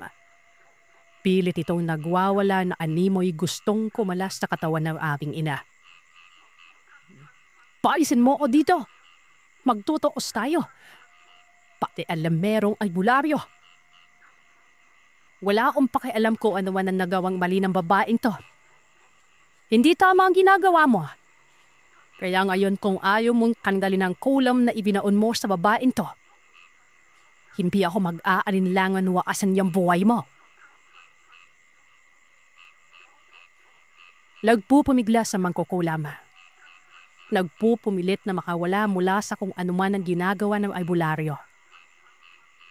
Nagtataka naman ako, Sir Seth. Dahil sa wala namang ginagawa ang albularyo sa aking ina. Kundi ang walang tigil lamang sa pagbigas ng mga katadon hindi ko maintindihan. Tapos ay iniihip sa akin ina nun. Kaya bakit nagsisisigaw ang boses ng matandang nasa katauhan ni Mama? Nagsasabing paawalan na umano siya ng albularyo para makita nito ang hinahanap na sagupan. Panakanakang naghahagikik ang ginagawa ng albularyo. Pabuyaw na manggadsabi amang kukulam na kasalanan naman ng aking ina kung bakit na ito ginawan ng hindi maganda. Pagkat pinahiya raw siya sa maraming tao at inukusahan pa ng kung ano-ano. Kaya nararapat lamang umano sa aking ina ang nangyari sa kanya. Sinakagyang pagiging tahimik ko ay nababagay lamang sa kanyang nangyari. Nang sa danol ay danasi nga naman kung paano pag-usapan at kutsain na mga tsismosang kapitbahay. Bago pa man makapagsalita ang albularyo, ay biglang nawalan ng malay ang aking ina. Napamura naman ito matapos tapikinulit ng 3 beses si mama at inayos na niga. Nakatakas ang kanyang talabay. Napakamot na lamang ito habang ipinagpatuloy na sa panggadumot si mama. Halos inabot pa rin ng ilang oras ang ginagawang kamutan ni Mang Domeng bago naalis ang lahat ng mga idinaong kulam sa katawan ng mala ko. Pasintabi sa mga kumakain, Sir Seth.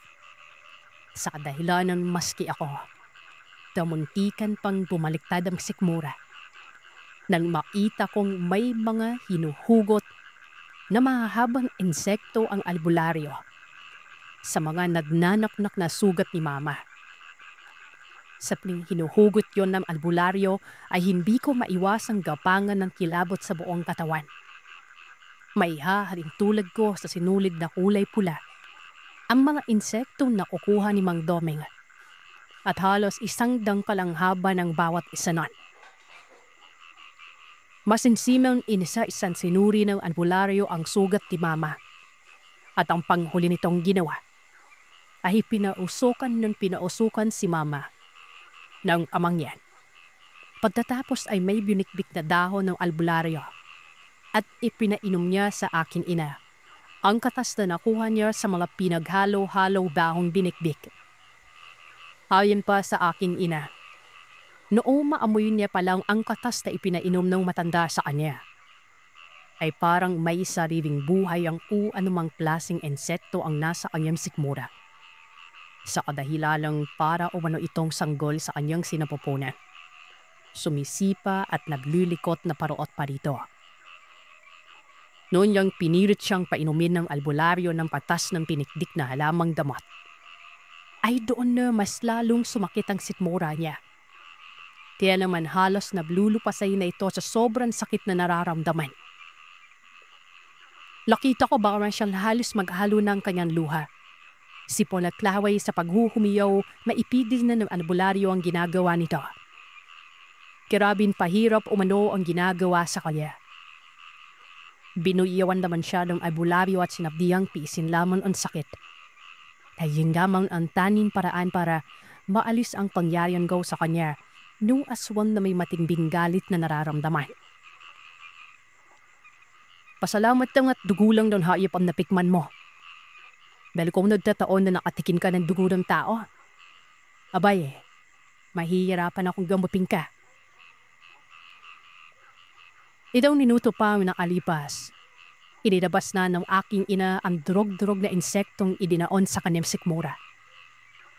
Silod-sunod ang pagsusok ang ginawa nito hanggang sa tuluyan na siyang manghina at muling mawalan ng malay. Matapos damutin ni Mang Domeng ang aking ina ay nagwika siyang pupuntahan niya ang aswang na mangkukulam. Magpapahina na muna umuna siya para makapag-ipon ng lakas bago puntahan ng nilalang na yon. Binalingan niya ang kapatid kong si Apinora at metsabi niya, kaya pala mas napapabilis ang pagkukumawag na makapikin ng duguang ni Anggaw. May buntis pala ripa sa loob ng bahay niyo. Nagulat naman si Papa at nagtanong kung sinong buntis ang pinutukoy ng albularyo. Walang pagdadalawang isip na itinuro ni Mang Domeng ang kapatid ko at sinabihang nakikita niya sa presensya ng kapatid kong magtatak ng buwan ng buntis. Lang marinig niya sinabi ni Mang Domeng nun. Dahil minsan lai, wala ni pinakilalang nobyo si Ape sa mga magulang namin. Kaya bulat na gulat si Papa. Napamura ito dahil hindi na inaasalam sinabi ng albularyo sa kanya Kaya pala nitong mga nakaraan lamang ay nagkukumahob na lumapit si mama kay ate. At para siyang pusang gutom na gutom. Palagi ring sinasabi ni mama na napakabango ng kapatid ko. Amoy umano itong hinog na lang pa. Dalhin mo dito sa bahay yung nakabuntis sa'yo. Pagkatapos ng kinakaharap nating problema ngayon ha. Naiintindihan mo ba, Laura? Mangiyak-ngiyak na tumango lamang ang kapatid ko. Hindi siya makapagsalita. Dahil alam laming parehong galit na mga sandali niyon si Papa. Sa kanya na pag-usapan ng babay na yan. Ang manadasa ngayon ay umiiwas ka muna sa inang mo. Hanggat hindi ko pa na aaharapin nila lang na kumulam sa kanya. Hindi tayo nakakasiguro sa maaaring mangyari. Pariwanag ng albularyo. Mandomin, sasamahan ko kayong pumunta sa bahay nun. Presentang sabi ni Papa. Napabugaw man hininga ang albularyo bago umupo at nagwika. Isipin o mananaming maigi kung sinong matanda ang nakaaway ni Mama. Agara namang sumagi sa isipan ko. Ang matandang nakikira sa bakanting bahay ni Ading Baleng. Ihimayag ko sa matanda ang tungkol sa nangyaring alitan ng aking ina. At doon sa matandang iyon. Tumangutango lamang naman ito bago nagsalita. Na sa susunod umano ay kilalaning maigi kung sino ang pagsusungitan tao o binabangga. Kinahapunan na'y nabilakad na ang albularyo kasama ang aking ama. May mga ipinapadalang kagamitan si Mang Doming sa aking ama noon. Pangwantaw mano sa aswala. Bago pa sila umalis ay pinayuan ako ng albularyong huwag iwan ang aking inang mabisa sa loob nito. Dahil baka mamaya umano ay magkasalisi sila ng nilalawa at sumugod dito para pipili ng buhay si Mama. Huwag ko rin umanong papalapipin ng kapatid kong buntis sa amin ina. Sa paglipas niya ng mga oras, hindi pa rin humupa ang kabang nararamdaman ko. Natatakot ako sa isiping baka may nangyari ng hindi maganda sa aking ama at sa albularyo. Makaraan ng may 5 oras. Bumalik na ang aking ama at ang albularyo. Nakita ko pang may bahid ng dugo sa kamay ang albularyo niyon. Pero noong tanungin siya ng kapatid ko, kung nasugatan ba siya, sinabi niyang dugo umano ng nilalang ang nasa kamay niya. Napatay umano yun, bago pa man makapagparitan niyo. Mabuti na lamang umano at naabutan nila ang pinaglulunggaan noon dahil nagbabalak na pala ito sumugod sa bahay namin. Ayon sa albularyo, ninsindan niya ang presensya ng nilalanga. Ay natagpuan nila ng aking ama na sa Karapid City ito nakapira.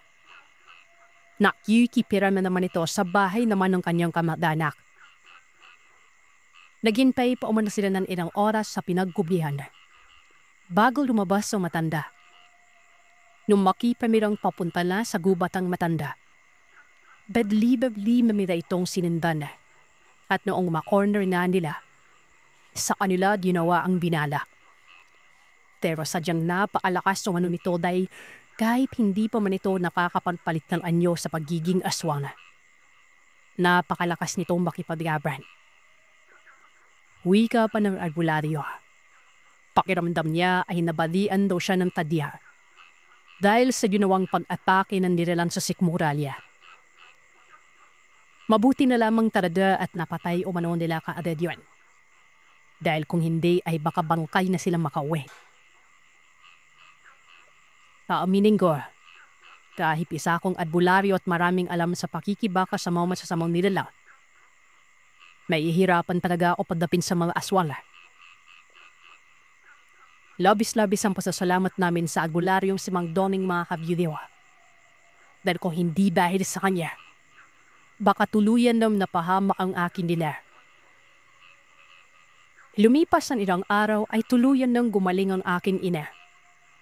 Lapigil na rin ang pagiging armalite ng buwanga niya at maging taong bahay na lamang siya. Hindi na nakikipagtismisan sa labas ng bahay. Bagkos ay inaasikaso niya lamang aming mga anak niya. Marahil, natuto na sa naranasan ng aking ina mga kagibyo. Ang kapatid ko naman, ipinakilala niya na ang lalaking nakabuntis sa kanya. Hindi kadauna naman ay natanggap na ng mga magulang ko ang nangyari sa kapatid ko ron. Minsan pala, nagdiro pa si Papa na kung hindi dahil sa kamuntikan na maging aso si Mama. Hindi pa nila malalamang kumikiringking. Si Ate Rora, magandang araw sa iyo, Sir Seth. Itago niya na lamang po ako sa pangalang Luisa. Sa edad kong 40, hindi na ako muling nakapag-asawa pa simula nang mamatay ang asawa kong si Anton. 10 taon na ang nakakalipas. Hanggang ngayon, sariwa pa rin sa isip ko ang malupit na kamatayang binanas niya. Kamatayang siya rin mismo ang may kasalanan. 19 ng Hunyo, taong 2005, nang ikasal kami ni Anton sa isang simbahan sa Sarangani. Napakasaya ko noon dahil napakabango ng mga palako niya sa akin noong laasarapan pa lamang kami ng altar. Lahat ng mga palako niya ay inasahan kong tutuparin niya. Matapos kaming ikasalay, biglang nabago ang ugali niya, Sir Seth. Nawala ang dating vaip at haba ng pasensya niya. Anad yung mainipin ang ulo at madalas na niya akong sinisigawan. Nagpatuloy yun hanggang sa magkaanak kami. Simula na mga anak ako malaki na yung ipinaba ko kaya naman nakakaramdam na ako na nanlalamig na sa akin ng asawa ko. Nawalan na siya ng gana sa akin. Pagtataka na rin ako dahil madalas kulang na yung binibigay niyang pera sa akin noon. Palagi din sinasabi na kaunti lamang daw ang sahod niya. Dahil yung araw-araw siyang pumapasok at late naman kung umuwi.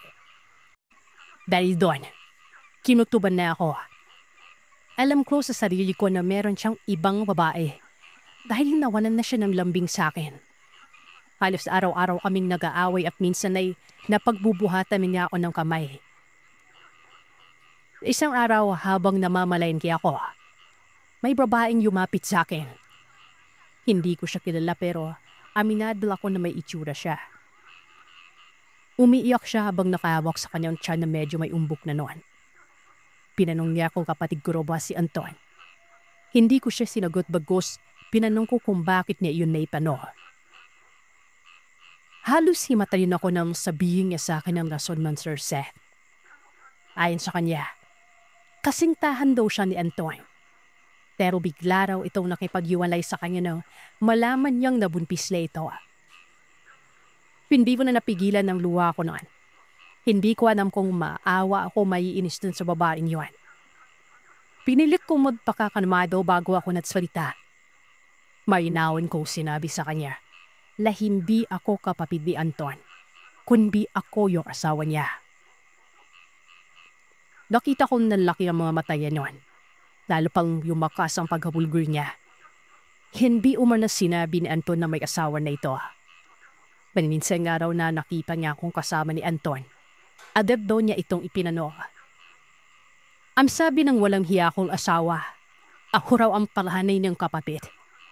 Biruin mo yan, di ba? Maniwala naman siya dahil matured talagang tsura ko kumpara kay Anton. Napapabayaan niya kasi kami ng anak ko kaya lalo tumanda ang itsura ko noon dahil sa pumumroblema din sa kanya. Sa sobrang galit ko, pinuntahan ko sa trabaho yung asawa ko. Sumama naman sa akin yung babae para kumprontahin din ito. Pagdating namin sa pinagtatrabahuhan niya ay nagulat na lamang kami nang makita naming may kasama siyang babae. May pangatlo pa. Nakaakbay pa siya rito. Doon ko na narinig nila salita ang babaeng nabuntis niya.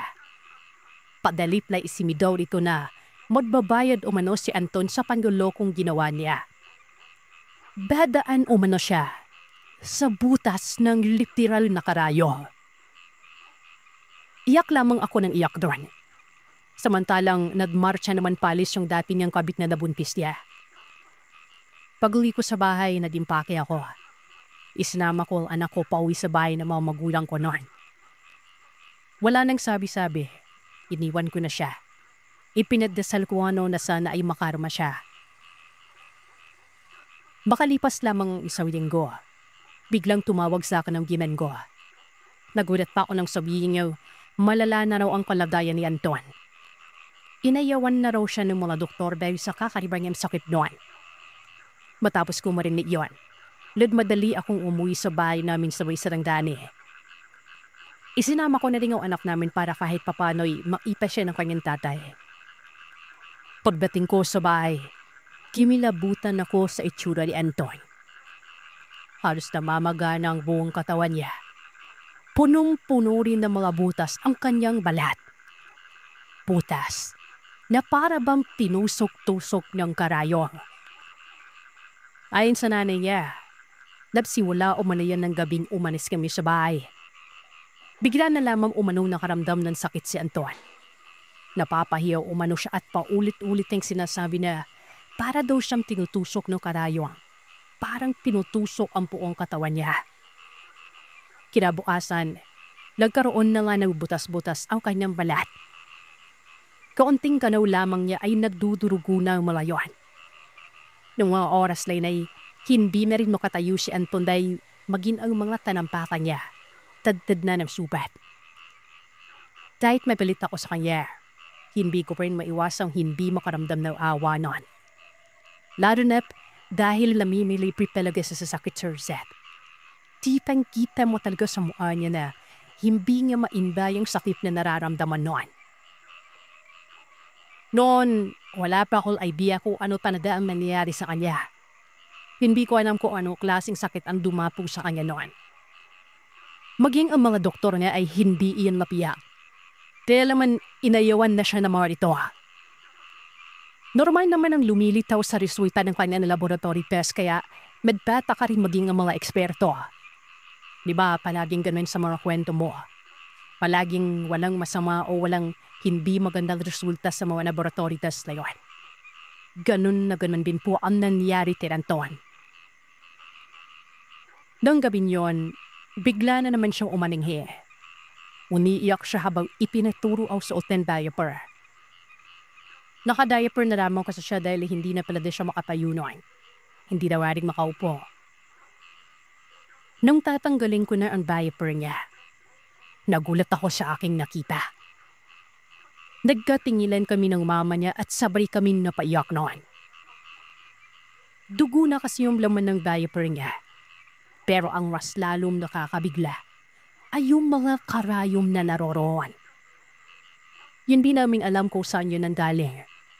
Napakarami talaga. Yung pagkalalaki ng asawa ko ay hindi ko na halos matingnan. Napakalaki na kasi ng mga sugat doon at nagmistula yung chicharo bulaklak. Namamaga ito at nagkabikak-bitak noon. Naiyak manamal ako. Kahit na alam kong may nagawa siyang kasalanan ay hindi ko pa rin matanggap na mawawala siya sa amin sa ganung paraan. Halos mabaliw na kami na muli na naman siyang nagsisisigaw. Nagwawala na siya sa sakit na nararamdaman niya. Makalipas ang ilang segundo, nagsuka na siya ng dugo noon. May kasama ulit yung karayom na sa tansya ko ay nasa 20 pataas ang bilang ng mga yon. Hindi ko po pinipilit maniwala ang mga nakikinig pero himputan na din totoo, Sir Seth. Doon na pumasok sa isip ko ang huling salita, lumabas sa bibig ng gaping ang kabit na hindi nga pinanagutan. Ikinuwento ko yan sa mga binan ko. Yun na ang nabudyok sa kanila na tumawag na ng albularyo. Nagbabaka sakali pa rin kasi kaming gagaling siya noon. Naawa kasi talaga ako sa anak namin. 3 taon pa lamang ito. At ayaw pa naman siyang mawalan ng tatay ng ganun taaga. Nang dumating sa bahay ang albularyo, pimindan niyang mabuti si Anton.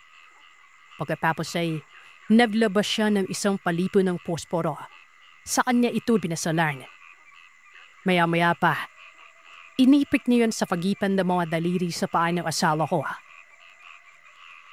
Sa tuwing isusuksok niya ang palito sa pagitan ng mga daliri nito, ay naghuhumiyos na sa sakit noon.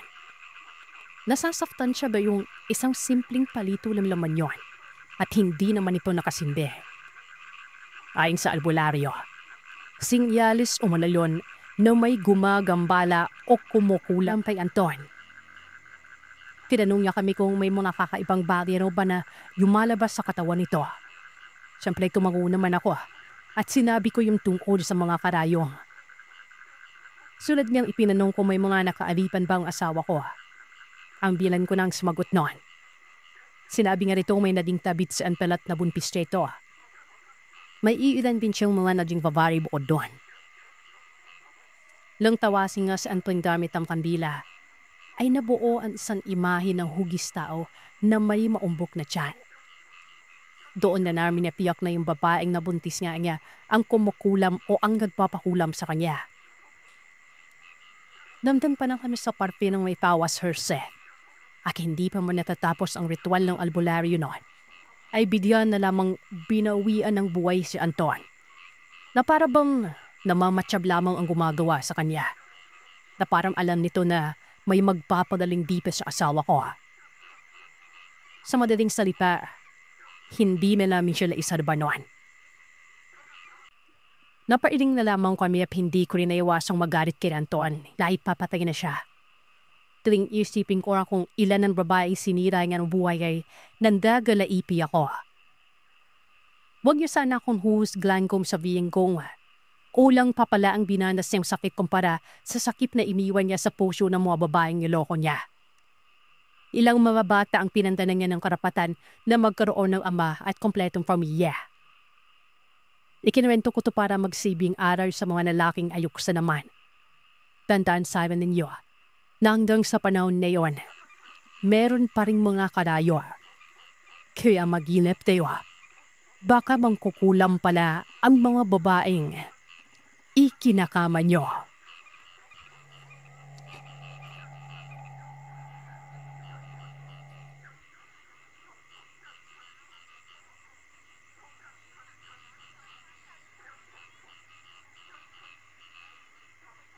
Magandang nabi, Sir Seth. At syempre sa mga masugid mong padapakinig. Kasama na ako. Itago mo na lamang po ako sa Palalan Eman. 31 years old. Kasalukuyang nakapira dito sa Maypaco, Manila. Ang istorya na ibabahagi ko sa inyo ay tungkol sa aking unang karanasan sa Bicol, sa Sorsogon. Yun di ko nasasabihin kung saang bayan kasi baka may makakakilala pa sa akin. Kasi kahit palayo naman ang gamit ko ay makikilala pa rin po ako noon. Alam na sa bayan namin para pag sinabi mo na apelyido mo, alam na kung saan tayo nakatira. Kumbaga, hindi na kayo naman ng mga address na yan. By the way, broken family ako, Sir Seth. 3 kami magkakapatid, pawalawa ako, at nag-iisaw anak na lalaki. Ang nanay ko ay nasa Maynila at ang tatay ko naman ay nasa Sorsogon. Bulis alam ako, kaya malamang kilala kami sa bayan, lalo na't kahit saan ka magpunta ay may mga kamadar na kami. Bali, ang nangyari noon, Sir Seth, ay hiraman sila sa akin. Grade 1 ako sa tatay ko sa Bicol. Grade 2 sa nanay ko sa Maynila.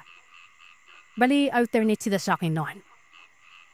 Tumungtong na ako sa high school noon, 3rd year. Nasa Bicol ako. Tagalog pa rin ako magsalita pero nakakaintindi naman ako ng salitang Bicol pero hindi that. Nakita ako ng kababata ako noon. Classmate ko siya muna elementary at hanggang high school. Akala nga ng iba noon, bagsak daw ako kasi hindi man nila ako nakikita matapos ang 1 taon. So baler yan na ba? Iminbitahan ako ng kababata ko na ito sa kanila gawa ng piyesta umano at mayroong mga sayawan na pinuwan. Doon na naman pindaw ako matulog sa kanila. Umayag naman ako sa kabila ng, sa totoo ng Sir Seth, boring talaga sa probinsya. Kumbaga, wala ka masyadong ginagawa doon. Masaya naman kapag piyesta kaya kahit saan kapag may piyesta, pumupunta talaga ako. Sinabihan ko yung kababata ko noon na susunod na naman ako sa kanya. Sabi ko baka mga alas 7 ng gabi, nandun na ako sa kanila. Gawa na ayaw ko rin mapadisa noon. Pinantahan ko isa kong pingsan para isama ito. Sinabihan ko may fiesta at may kainan doon sa lugar ng kaibigan ko. Hindi naman bimendalawang isip na naggayak ito. Tapos napapabango pa noon. Pero nang sinabi ko na sa baryo Kabulahan kami pupunta, hindi po totoong palala ng baryo. Bigla itong umatras. Magbihis ulit siya ng pambahay at hindi na ito sumama sa akin. Pinanong ko ito kung bakit. Sabi ko, pinsan, akala ko ba sasama ka? Lalo't gabi na. Kung alam ko namin hindi ka sasama, sana kanina pa ako umalis, di ba? Pasado alas 7 o alas 8 na ng gabi yun. Umiling-iling ito at sinabi na, bakit doon pa kanyo pupunta Marami naman daw dapat puntahan. Marami namang piyesta, maraming lugar na merong kasiyaan doon. Bakit din pa? Tinanong ko ito kung bakit at anong problema noon. Sabi kira sa akin, basta ayaw niya umana doon. Hinayaan ko na lamang ito. Kasi baka lalo pa akong gabihin, kakapilit sa kanya noon. Umalis na ako. May nakikita pa naman akong mga tao na nakasalubong ko galing sa piyesta noon. Malian iba ay pauwi na. Pinanong niya ako kung saan daw ako pupunta noon. Sinagot ko naman na sa kababata ako kina Joseph. Napigyulan sila sa sinabi ko, Sir Seth. Sinabihan pa ako na hindi ka ba natatakot? Panong ko naman saan. Bigla na lamang umiling ikaw at sinabi pa na hindi mo ba alam? Bantog na aswang ang lola ng kaibigan mo yan. Tumawa naman ako noon. Sabi ko, panakon pa ng yolo at lola ko aswang na yan. Palibasa, hindi pa ako nakakakita ng aswang kaya napaka-pilosopo ko noon. Isa pa sa Maynila talaga kasi ako na bloody. Right bakasyon sa Maynila pa din. Himayaan ko na lamang sila. Naglakad na ako mag-isa noon. Malayo pang lalakarin ko, siguro kulang-kulang sa oras. Bali, dadaan pa ako ng tatlong baryo bago makarating dito sa kababata ko. Habang naglalakad ako, naisip ko noon na mayroong shortcut na pa napupunta sa kanila. Tapos sa Linod ako dadaan, abutin ako ng mga 40 minutos sa paglalakad noon. Pag tumawid naman ako sa maliit na irog na kong tawagin sa amin ay salog. Mga 15 minuto na lamang ang lalakarin ko noon kaya pipid na pipid ako noon sa oras. Kinalispas ko ang pantanan ko, baka kasi abutin ng tubig noon.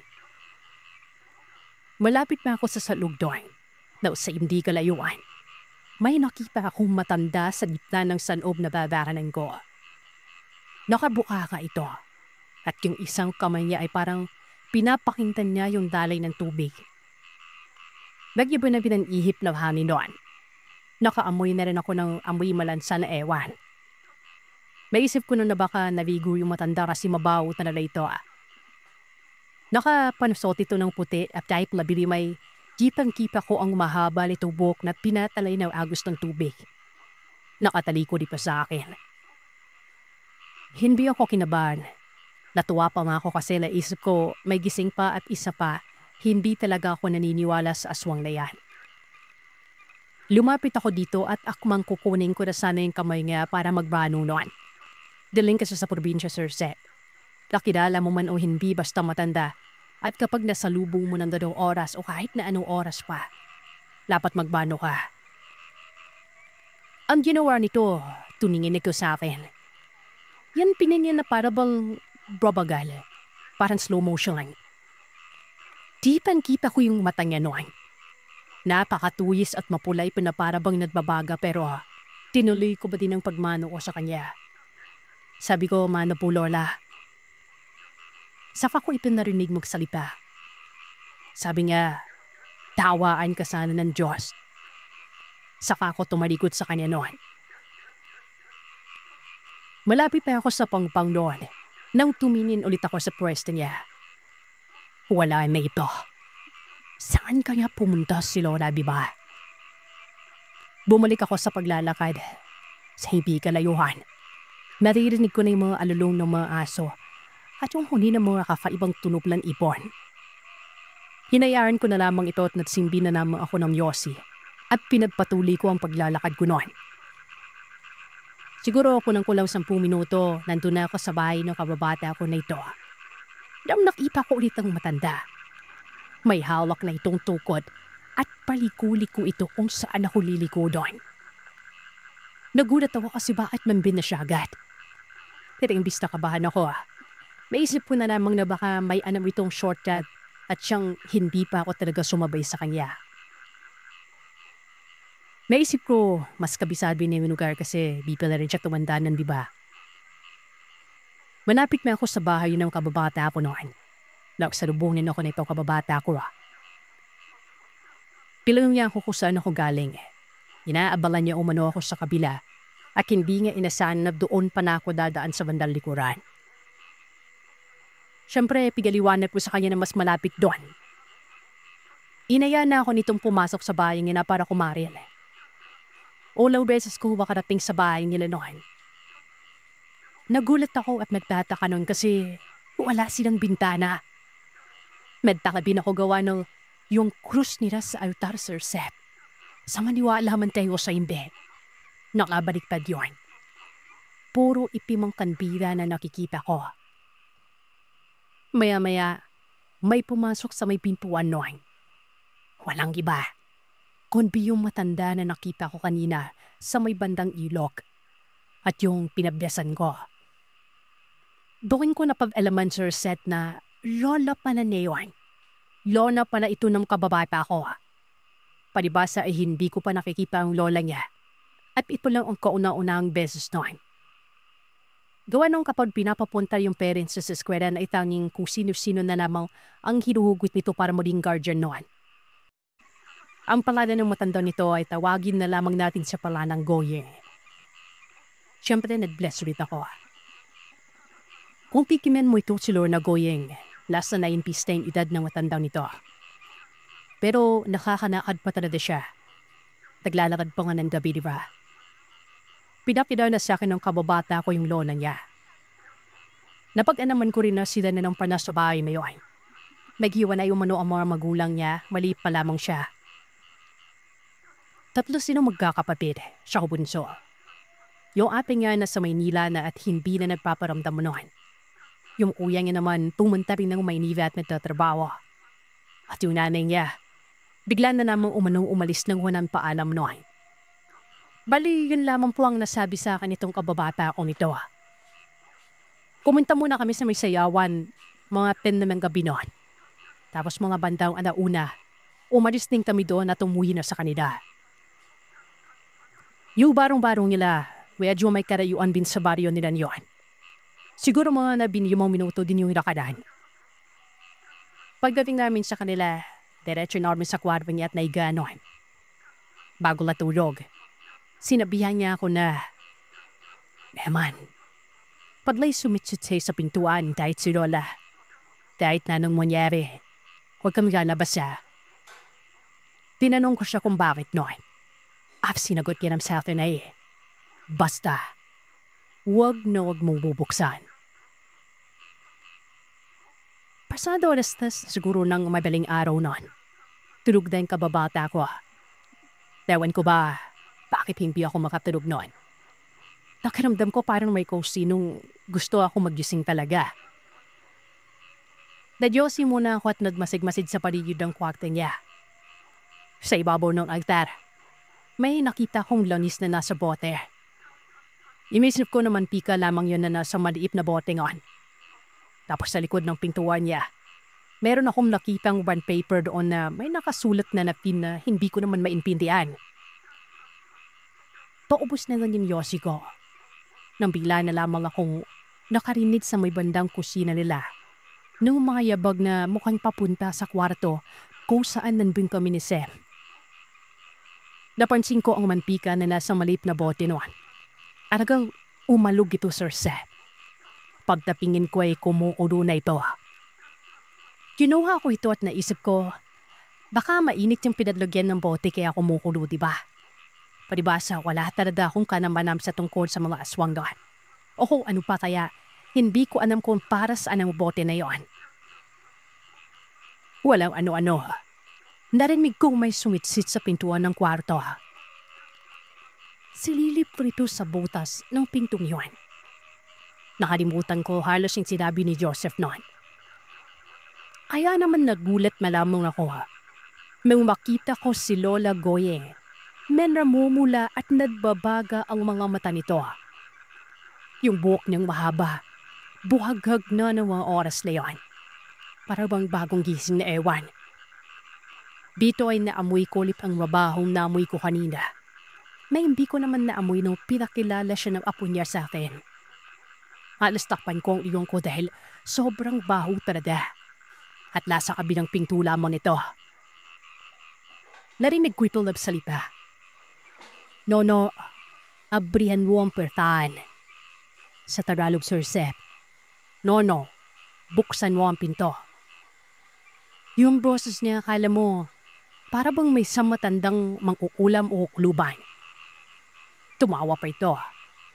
Sabi nga, sige na, buksan mo na. Pumunta ako sa ida ni Seth nun para disingin ito pero napakasarap ng tulog niya. Tapos ayon, narinig kong pilit na binubuksan noon ni Lola yung pintuan. As in, niyuyugyug niya para yun, Sir Seth. Balin ginawa ko ay sinapak ko talaga si Seth sa mukha noon na siyang naging dahilan para magising ito. Nagulat pa ito, hawak-hawak ang mukha niya na nagtanong. Sabi ko, Lola mo, pinipilit pumasok. Nang umarinig yun ni Seth, napabilat siya. Lumabas ito pero hindi na ako sumunod dahil takot na ako ng mga panahon na yon. Doon, narinig ko si Seth na galit at minumura yung lola niya. Sabi niya, walang hiya ka, Lola. Sinabihan na kita na huwag ang kababata ko. Huwag mong aswangin ang kababata ko. Kung binalayis talaga ako. Nagulat ako sa sinabi ni Seth sa lola niya. Hindi ako nakakibo ng dabing yon. Bumalik si Seth sa kwarto at lumapit sa akin. Sabi niya sa akin, huwag na daw ako mag-alala. Hindi na umano ako buguluin ng lola niya. Saka hindi naman siya makakapasok umano. Kasi may kung ano orasyon sa likuran ng pinto. Sinumpong lamang daw ang lola niya ng gabi na yon. At yun na nga ay hindi na ako natulog. Gawa na mahirap na, diba? Kinaumagahan, kinainteng niya sa akin ng lab. Kaya pala iniwan ng papa niya dahil nga nalaman ni pinaaswan ang lola niya.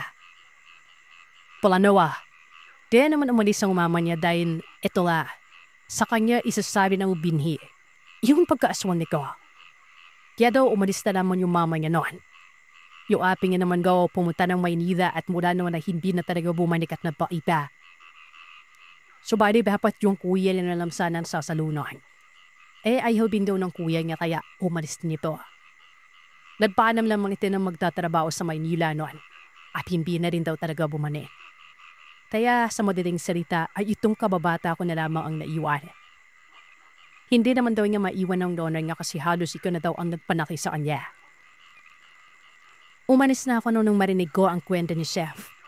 At magmula noon ay hindi na din ako nagpakita sa kanya, Sir Seth.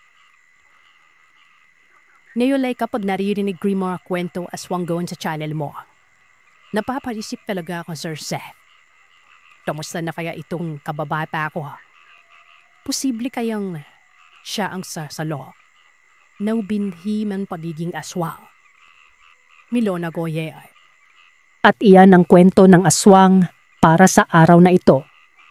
Salamat sa inyong pakikinig. Huwag kalimutang mag-iwan ng komento at sabihin sa akin kung ano ang inyong naisip. Hanggang sa susunod na kwento, matulog kayong mahimbing kung kaya ninyo.